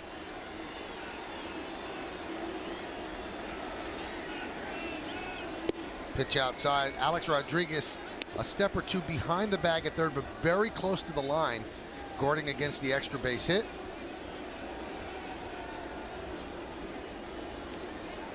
And the 1-0. There's the strike. You know, Michael, watching Russell Martin behind the plate, it reminds me of when I caught Mariano. He's so easy to catch because he dots your glove, but he does have that movement. You can't relax too much. Sometimes he makes it look so easy that you relax a little bit. Count 1-2. Well, it'd be nice for Mariano to make history, but the Yankees also would like a win after a tough loss last night. 4 walk-off losses on this road trip. This would be a come-from-behind victory as they lead 7-6 after trailing 6-1. The 1-2. 2-2. Yeah, there was some sloppy play early on, too, Michael, down by 5. Some bad base running. But the return of Alex Rodriguez and Curtis Granderson's big afternoon gives Mariano this opportunity for another save. And the 2-2. Shattered bat. Ground ball to Teixeira. He'll beat Lawrie to the bag. 1 out away. Well, we're used to seeing the shattered bats from the left-handers who get that cutter in on their hands. Lawrie gets a cutter on the outer half, shatters his bat. Good action, good finish. The bat head goes right back towards the mound. Mariano, ever the athlete, getting over there to cover. Mark Teixeira takes it himself. The save stat was invented by Jerome Holtzman, a veteran sports writer in early 1960. Became an official stat in 1969. And now Mariano Rivera is 1 out away from collecting more saves than anyone other than Trevor Hoffman. He will tie Hoffman atop the mountain. 1-0 count on Eric Thames. Pitch inside. You get a save if you come in the 9th inning with a 3-run lead or less, or if you come into a game with the tying run on deck. He's done that 600 times, and 42 in the postseason, which doesn't count toward the 600. There's a strike, 2-1. 41 years old, and he hasn't lost that much, if anything. Some velocity, but no efficacy. The 2-1. High fly ball, center field. This will do it. Granderson's there, and Mo has 601 saves, and the Yankees have a 7-6 win, and Mariano Rivera and Trevor Hoffman stand alone, tied with 601 career saves, the most in Major League history.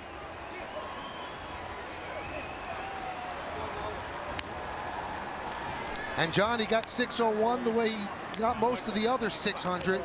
Easy, efficient, not much sweat. Just pounding the strike zone, nipping the corners, gets a strikeout, a shattered bat, and a lazy fly ball to center field. You see the big smile on his face. Nice to know that his family's here to enjoy it with him. Mariano will tell you, most importantly, the Yankees pull out a victory after a shaky start to this ball game. A lot of storylines in this game. Alex Rodriguez's home run, Curtis Granderson's big day, including his what turned out to be a game-winning home run. They overcame the sloppy play that John spoke about and somewhat of a shoddy outing by Bartolo Colon, and Mariano Rivera picks up save 601 with a fly ball off the bat of Eric Thames into the glove of Curtis Granderson, and the Yankees get the win. Rivera gets history, and Curtis Granderson gets a souvenir, which he's not going to hold on to for too long. Gave it right up to Mo. Speaking of Mariano Rivera, he's standing with Kim Jones in front of the Yankee dugout. Kim? He is, Michael, and he just finished getting his final handshakes. Mariano at 6-1. I'm not sure how many people thought they'd see you in this game today. What can you say about the job your fellow relievers did and the offense in coming back? Well, I mean, first of all, the offense was great. You know, I mean, I saw the way when I was talking to Soriano. I said, you know what, we have a chance. If we holding in there and we don't make the little mistakes, we be okay. You know, I mean, the bullpen did a tremendous job, and the guys came back and put some runs on the board, and that's why we won. Save number 601 to tie Trevor Hoffman all-time. What does that mean to you, and in addition to the fact that your family's here in Toronto to celebrate with you? Yeah, definitely. That's great. That's great. Yeah, family's here, and thank God for that. You know, thank God for the opportunity. Thank God for the time that being here with this team. And you know, the most important thing is that we won the game, and that's bottom line. We won the game. Michael predicted you would say that. Before we let you go, I do want to ask you, the 601 do not include the 42 in postseason. So of the regular season saves, does one stand out to you when you think back in your memory? Is one better than the rest? I was asked that question before, and I don't think it's one. I mean, to me, they all, I mean, huge. You know, so I mean, I treat them all the same. I'm pretty sure there has been there one or two that are great, but you know, to me, all of them are the same, good. Well, that's 15 years of memories. Mariano, thank you so much and congratulations. Thank you. Michael, back to you. So Mariano Rivera with 601 history here in Toronto. Stick around for the postgame show to find out who's today's Chevy Player of the Game. Mariano Rivera, handshake from Jason Zillo, a little bit of a hug as well. We'll come back, we'll give out an award and break it down. We're good at tailgating, but to be great, well, you need a little coaching. That's where I come in. Coach, are we running super cold activation today? Always, Gary. Only Coors Light tells you when your beer goes from cold to super cold. Frost brewed on 3. 1, 2, 3. Frost brewed. Ice down those Coors Lights, baby. Ice. When it comes to big refreshment, we could all use a little coaching. Nice crossing pattern, Randy. We're tailgating at the next level. Don't do it. Don't you do it. Frost brewed Coors Light, the game's most refreshing beer. A little help, guys. Welcome to Nissan. Altimas, please. Nissan has a better availability of vehicles than Toyota or Honda. So you can save now. More cars, great offers, equals more savings. Now, lease Altima just $179 or Rogue for $219. Visit ChooseNissan.com. Test drive at your tri-state Nissan dealer. Next stop, savings. Whether you're buying your first digital camera or have been a Shutterbug for years, 17th Street Photo is the right camera store for you. Come in and see our entire selection of Nikon cameras. The Nikon D3100, complete with an 18 to 55mm VR lens for only $699.95. Nikon's Coolpix S4100, 3-inch high-res touch panel color display and HD movie, $139.95. Nikon Inc. USA limited warranty included. So come see us at 17th Street Photo, the camera store with a personal touch. I love Hillside Honda because they got me my new Honda with zero first payment. Well, I love Hillside Honda because they got me my new Honda with zero first payment and zero security deposit. Oh yeah? I love Hillside Honda because they got me zero first payment, zero security deposit, and zero down payment. They speak our language. And they treat you like family. Find out why people love Hillside Honda. Visit hillsidehonda.com. Or call 888-480-5629. Or visit them in person at 13907 Hillside Avenue in Queens. Now more than ever, you need to be smarter with your money. Making every dollar count yields value. That's why the smart money is going to Acura of Manhattan, where the value of the cars we sell is high and our prices are low. You'll find luxury is standard at Acura of Manhattan, and that standard is high. Here's a smart play. A brand new 2011 MDX, wisely priced at only $499 per month. The smart money comes to Acura of Manhattan because it's smart to get luxury for less. Just a beautiful, beautiful afternoon here in Toronto, and the Yankees feel pretty good about it as well. They're down 6-1. They come back to win it 7-6. Big home runs, a big pitching performance out of the Yankee bullpen. But let's take a look now at the Land Rover drive of the game. Well, the Land Rover drive of the game, Curtis Granderson in the top of the 7th inning, his 40th home run of the year. But more importantly, a big 2-run shot to give the Yankees a lead that they would hold on to. Curtis Granderson, your Land Rover drive of the game. Exciting game on this Saturday afternoon. So the Yankees have split the first 2 games of this series, and tomorrow they have an opportunity to go 5-5 on this long, arduous road trip. So 7 runs for the Yankees on 11 hits and 1 error. The Blue Jays 6-7-2. Time of the game a manageable 250. Laffey the win. Villanueva gave up that home run to Granderson. He takes the loss. Rivera, his 42nd save, matches the number on his back, gives him 601 for his career. Rodriguez, Alex 2 for 4, a 3-run home run. Granderson 3 for 3, double, home run, 2 ribbies, and 3 runs scored. Coming up on the Yes Network, stay tuned for the WB Mason postgame show with Bob Lorenz and Jack Curry and Kimberly Jones. Special thanks to senior producer Bill Boland, coordinating director John Moore, vice president of operations Ed Delaney, our supervising producer Woody Fryman, and the executive producer of the Yes Network is Mr. John J. Filippelli. Hey, join us again tomorrow for Yankees baseball as the Bombers take on the Blue Jays from Rogers Center right here in Toronto. Coverage will begin at 12:30 p.m. right here on the Yes Network. Once again, the final score in comeback fashion. The Yankees 7, the Blue Jays 6. Now let's go to Bob Lorenz and Jack Curry in our Yes Network studios.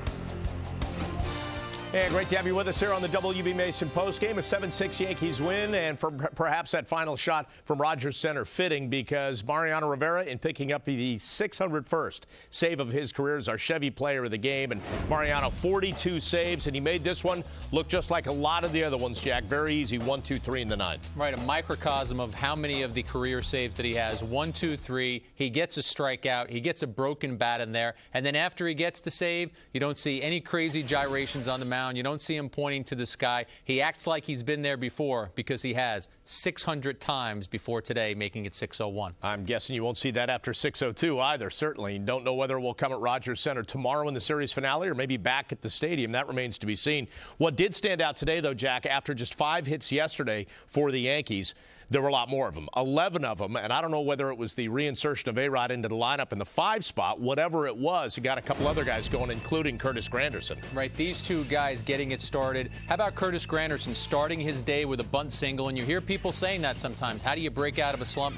Maybe just lay down a bunt. He lays down the bunt, later has the big home run. And Alex Rodriguez, we talked about it, Coming back, how was the thumb going to impact him? Was he going to have any problems with his swing? John Flaherty talked about it during the broadcast. They tried to pitch him inside. He showed strength and speed in being able to get to the ball. Didn't seem like the thumb injury was a problem at all. Of course, Kim Jones is in the clubhouse getting post-game reaction. I'm sure we'll hear from Alex and find out how exactly that thumb is feeling. But you're right, that was a different dynamic. And again, just good to see the offense finally shake things loose after that fourth inning, which there was the base running blunder by Cano, by Teixeira. Could have been a big inning, wasn't, but then they came through in the 6th and 7th. Right, and that base running blunder will get pushed aside because they won the game. It's a one-run victory, but that cannot happen. Robinson Cano just not reacting well on the bases. That's the second time that's happened in a short period of time here. He's got to be smarter. But you're right, Bob. When you get your offense going, it can save you in situations like that. And I think when you look at A-Rod, when he was able to go deep, it's because he saw nothing but fastballs. His first 2 at-bats,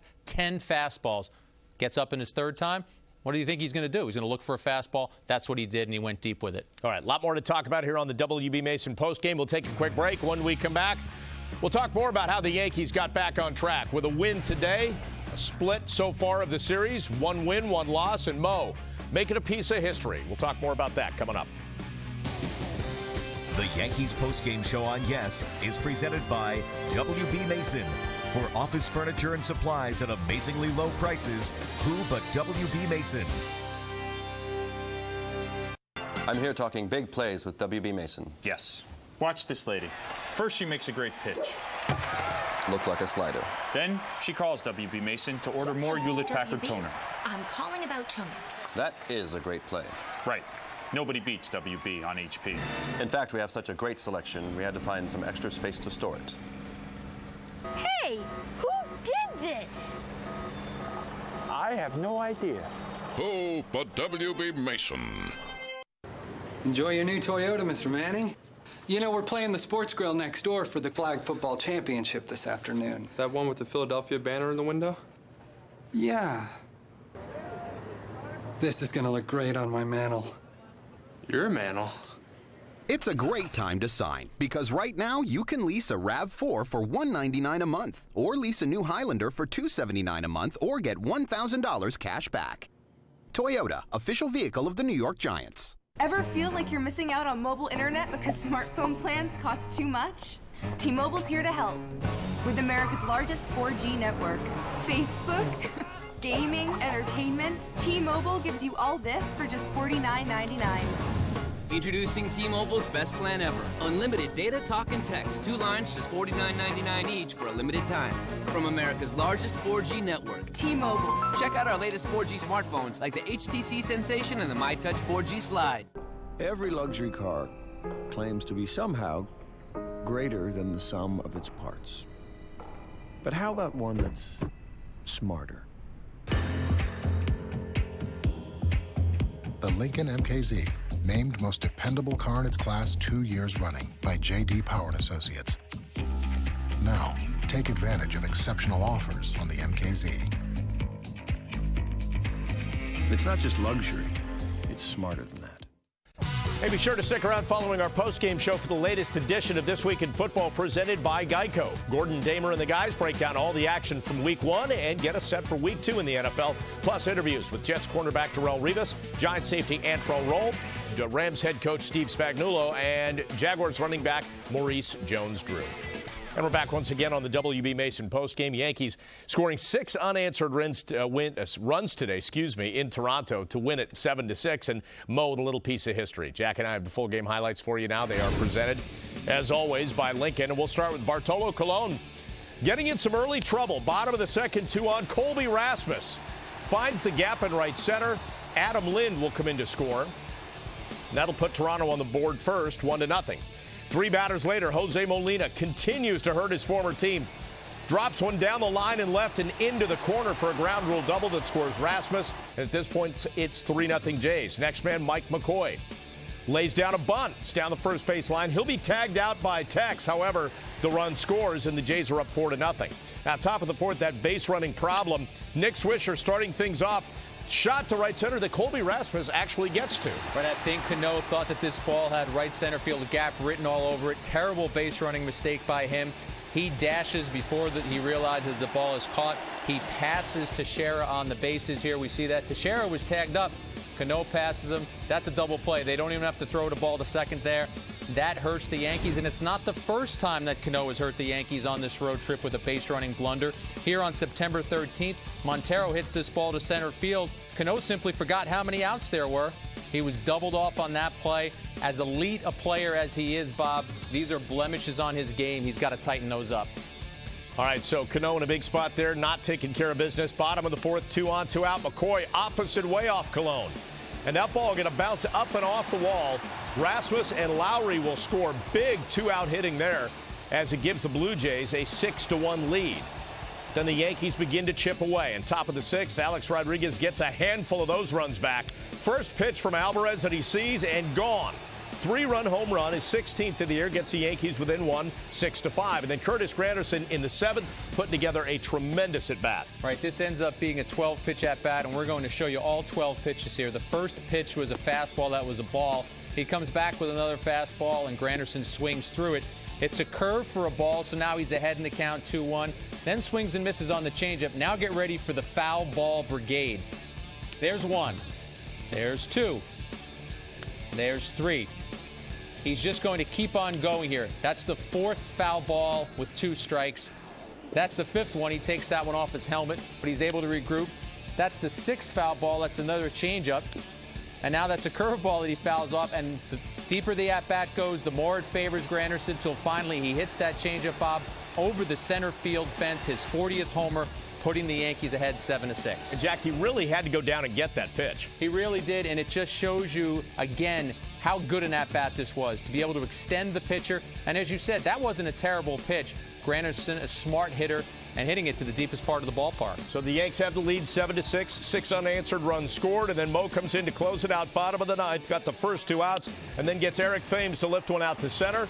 Curtis Granderson will glove it, and that will be it. Mo with save number 42 on the year, but more importantly, save number 601 of his career, tying him with Trevor Hoffman for the all-time lead in a 7-6 Yankees win. And Curtis Granderson plus A-Rod offensively, a very big day.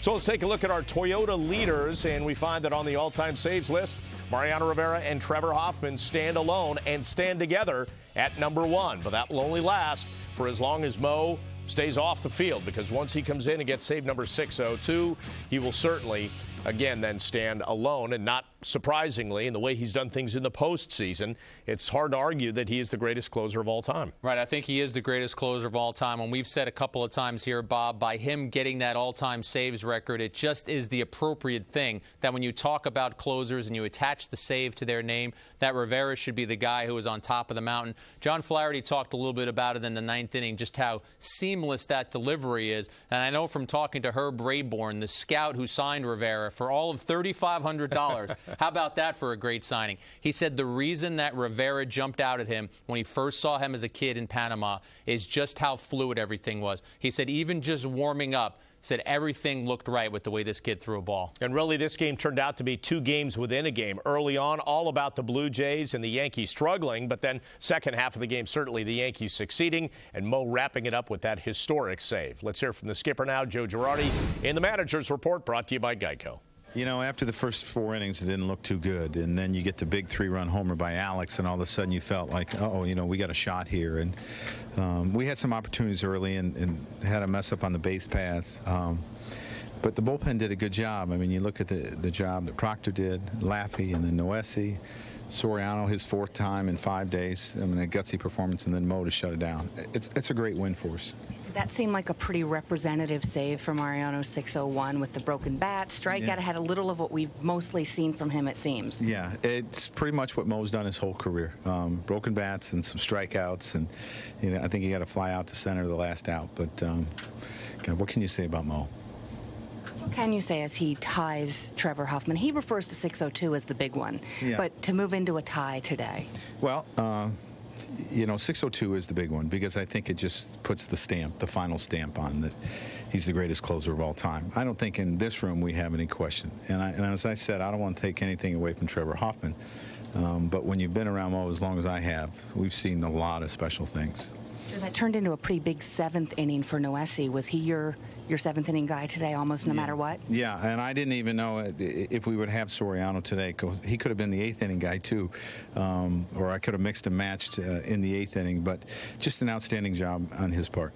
When Alex comes back from any length of time, do you almost expect him to do something that makes a big difference in a game like that home run did today? I love when he does. I know that. I mean, I think you're always concerned when a player comes back from injury, what his timing is going to be. He hasn't had really any rehab, games in the last 6 or 7 days, so you worry about that. But he looked really good to me. With Granderson on base every time and also a huge home run, did you see any difference in him? Did he change anything or just look fresher? No, it's just Grandy. I mean, that's what happens. Grandy, he's the kind of guy that can carry you on certain days, and he gets the big 2-run homer, I believe, in the 7th inning for us, and that's just who he is. Joe, you mentioned the base running issue. What happened there? And at the time, it could have turned into it could have turned the game, really. Yeah, it's just that I think Robbie thought the ball was going to drop for sure, and when Swish hit it, I thought it was going to fall too. But still, you got to make sure. And I think he even passed text, and it was frustrating at the time, but everything worked out.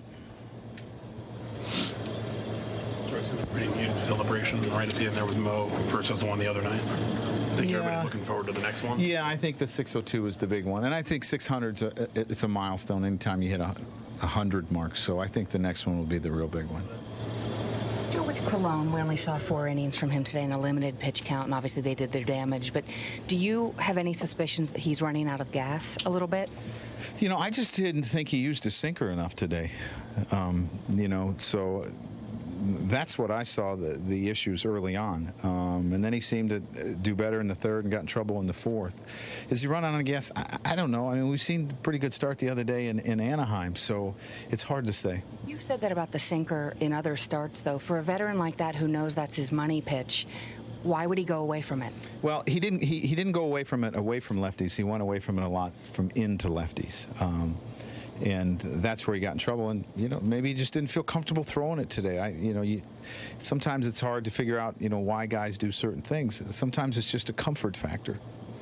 That's how big a number as 601. I think about 40 home runs for Granderson this year. Is that pretty amazing? Yeah. The year he's had, I think he's leading in RBIs and second in home runs, leading in runs. It's incredible what he's done for us this year.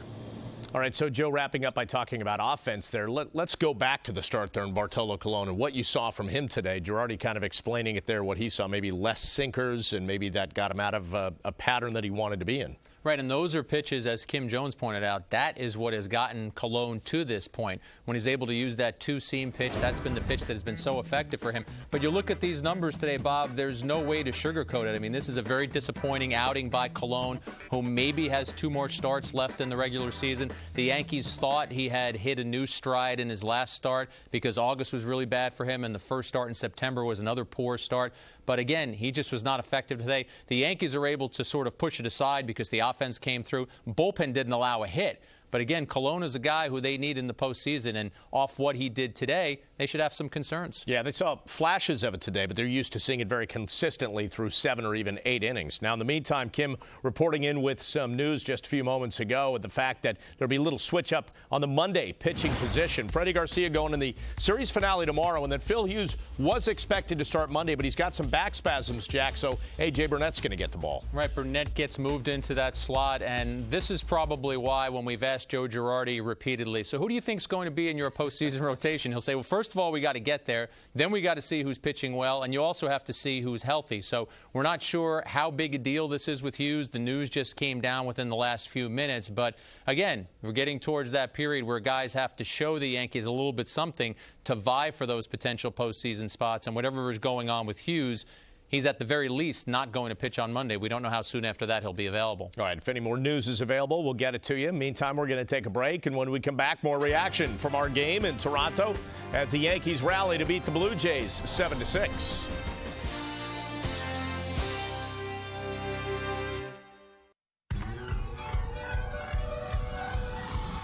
Trucks like these, they'll scratch those jobs right off your list. Big jobs. Tough jobs. Even those jobs you can't wait to start. It's the Chevy season of doing. Now get 0% for 60 months plus $1,000 on Tahoe, Suburban, and Silverado. Find your nearest dealer at ChevyOffers.com. Here at my low-price assurance detectives headquarters, we use a lot of office supplies. Just like your office. One thing we can't get enough of. It's paper. But like you, we're concerned about our planet. That's why we use Boise Aspen recycled paper. Boise Aspen comes with 30, 50, or 100% recycled content. It would be a crime to use anything else. As we like to say, you can't go wrong when you buy right. Who but W.B. Mason?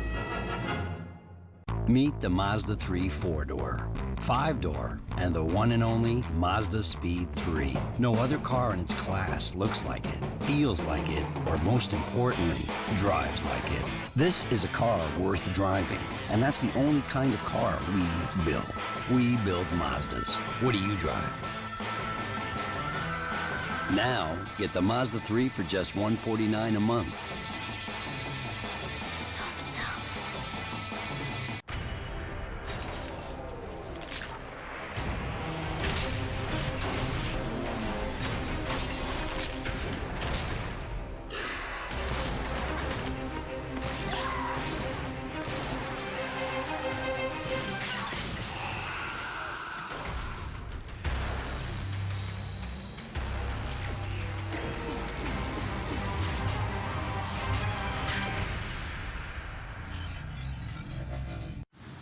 Trust me.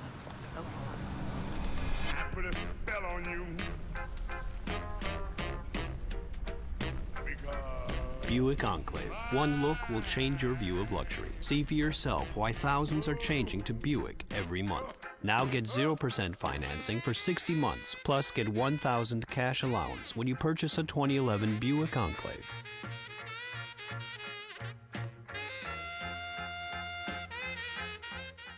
The 2-1. High fly ball, center field. This will do it.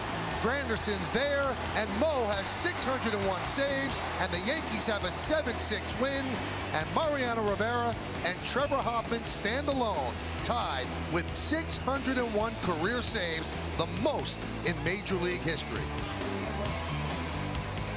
And we welcome you back to the W.B. Mason postgame. Jack, what I liked about that right there is everybody played it like Mo plays it. You know, Martin just gave him a nice little nod, couple hand slaps. Granderson just flips him the ball, nothing flashy. Granderson teased him a little bit, acted like he was going to keep that baseball. Well, we know where that baseball is going. And you know what else the Yankees should like about this, Bob, is the fact that Mariano Rivera has saved them 601 times in the regular season. But you know what? For him to get to 601, he needed some help from his guys in the pen, which included 3 guys who weren't even on the team at the start of the season, weren't at the Major League level. Noesi, Laffey, and Proctor, all with a scoreless inning. Soriano, a guy who has struggled this year, how about what he's done the last 2 days? He's faced 6 Blue Jays. He has struck out all 6. Today, using a cutter and 2 sliders for the strikeout. Yesterday, slider, cutter, sinker. This guy is showing his entire arsenal, and if he can continue to stay healthy and be that effective, boy, talk about the kind of bullpen the Yankees could have in the postseason. And it just gives you the difference of day to day, because yesterday they had 2 relievers that pitched well, 2 that really struggled. That led to a loss. Today, 5 hitless innings, and they struck out, 5 along the way, 6 strikeouts with 1 walk. Right, and when it's 6-1, you know that Joe Girardi is just trying to get innings out of those guys. So it's a Proctor and it's a Laffey, but then the game starts to get a little tighter. You see Noesi, and those guys, those roles are important. And as I said, if those guys don't do their job, and if the offense doesn't come through, A-Rod and Granderson, Rivera never gets a chance to save this game. So it really was a complete team effort today. All right, so the Yankees, by virtue of winning, cut their magic number to clinch a playoff spot to 5. Now let's look at the Major League Baseball scoreboard and see what else is happening, because the Rays and Red Sox are in action right now, and Tampa Bay leads that game 2-0 in the bottom of the first. It's Neiman against Lester in that one.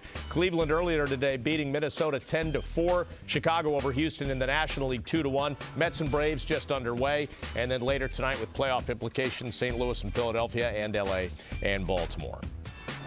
So you look at the standings now in the American League East and Wild Card, brought to you by your Tri-State Ford dealer. Yankees lead is 4 over the Red Sox in the division. Red Sox have that 4-game lead over the Rays, and that magic number, you just want to whittle it away. You take care of your own business, you're going to do that, but then you turn the eyes to the Rays and Red Sox and hope maybe you knock another game off of that. Right, the Yankees are finishing up a tough road trip. They've been 4-5 on this trip. They would like to obviously get one more against the Jays tomorrow and then try and finish up strong in their last homestand of the season. But you're right, Bob, they're in such a good position right now that they don't have to really worry about what's going on with the Rays and the Red Sox. They keep an eye on it, but if they take care of their business, to use a cliche, they don't have to worry about what's going on underneath them. All right, want to remind you that in case you missed any part of our Yankees Blue Jays recap, you can view a condensed version by visiting YesNetwork.com and clicking on Post Game Plus, presented by Bigelow Tea. You'll see the top plays and hear some of the reaction from after the game, including Mariano Rivera on save number 601, tying Trevor Hoffman's all-time record. Time for a break. When we come back, more from Mo. Save number 601. He stands on the precipice of history. Sunday is a day of rest. See ya! But not for these guys. Tomorrow, the Yanks look to have a Sunday slugfest at the Rogers Center when they take on the Blue Jays in the last game of their road trip. Yankees, Blue Jays. Complete coverage starts tomorrow at 12:30 with the Tri-State Ford pregame, only on Yes. Henson, we're going to go over sales figures, complete this merger, and present to the board. Sink your teeth into some big and toasty if you understand. Good. You've got spunk. A big day calls for the big and toasty. Wrap your hands around fried eggs, cherrywood smoked bacon, and cheese on Texas toast. America runs on Dunkin'. Meet the Mazda crossovers, the 5-passenger Mazda CX-7 and the 7-passenger Mazda CX-9. Style, luxury, safety, plus one feature that trumps them all: how it drives. We build Mazdas. What do you drive? Now, get the Mazda CX-9 for only $289 a month.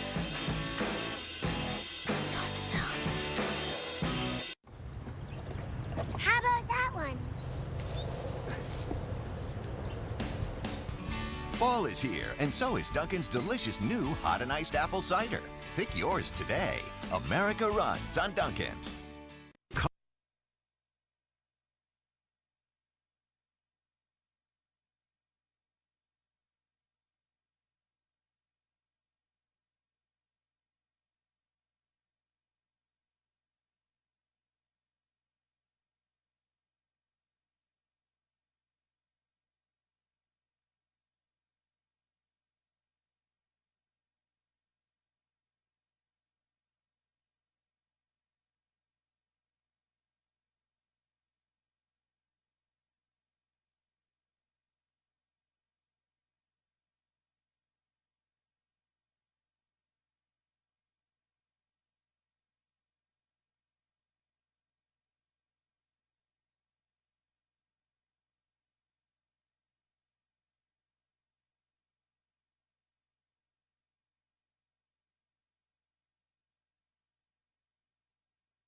Smoke weed?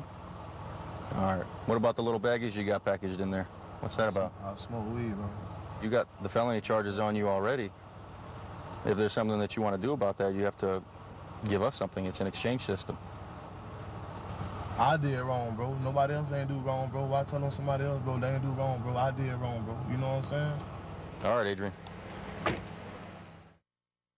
Capital One's new cash rewards card gives you a 50% annual bonus, so you earn 50% more cash. According to research, everybody likes more cash. Well, almost everybody. Would you like 50% more cash? No. But it's more money. The new Capital One Cash Rewards Card. The card for people who want 50% more cash. What's in your wallet? Whoa! Before Allegra, my allergy medicine made me drowsy. After Allegra, I'm back in the game. Before Allegra, I waited hours for my medicine to work. After Allegra, I get fast relief. Only Allegra combines fast, non-drowsy, 24-hour relief with the power to relieve your toughest symptoms. Proven effective even at 8 times high pollen levels. Before Allegra, fall days were miserable. After Allegra, they're beautiful. After Allegra, I have it all. Next, American Dad is gonna get hot, really hot, on Fox.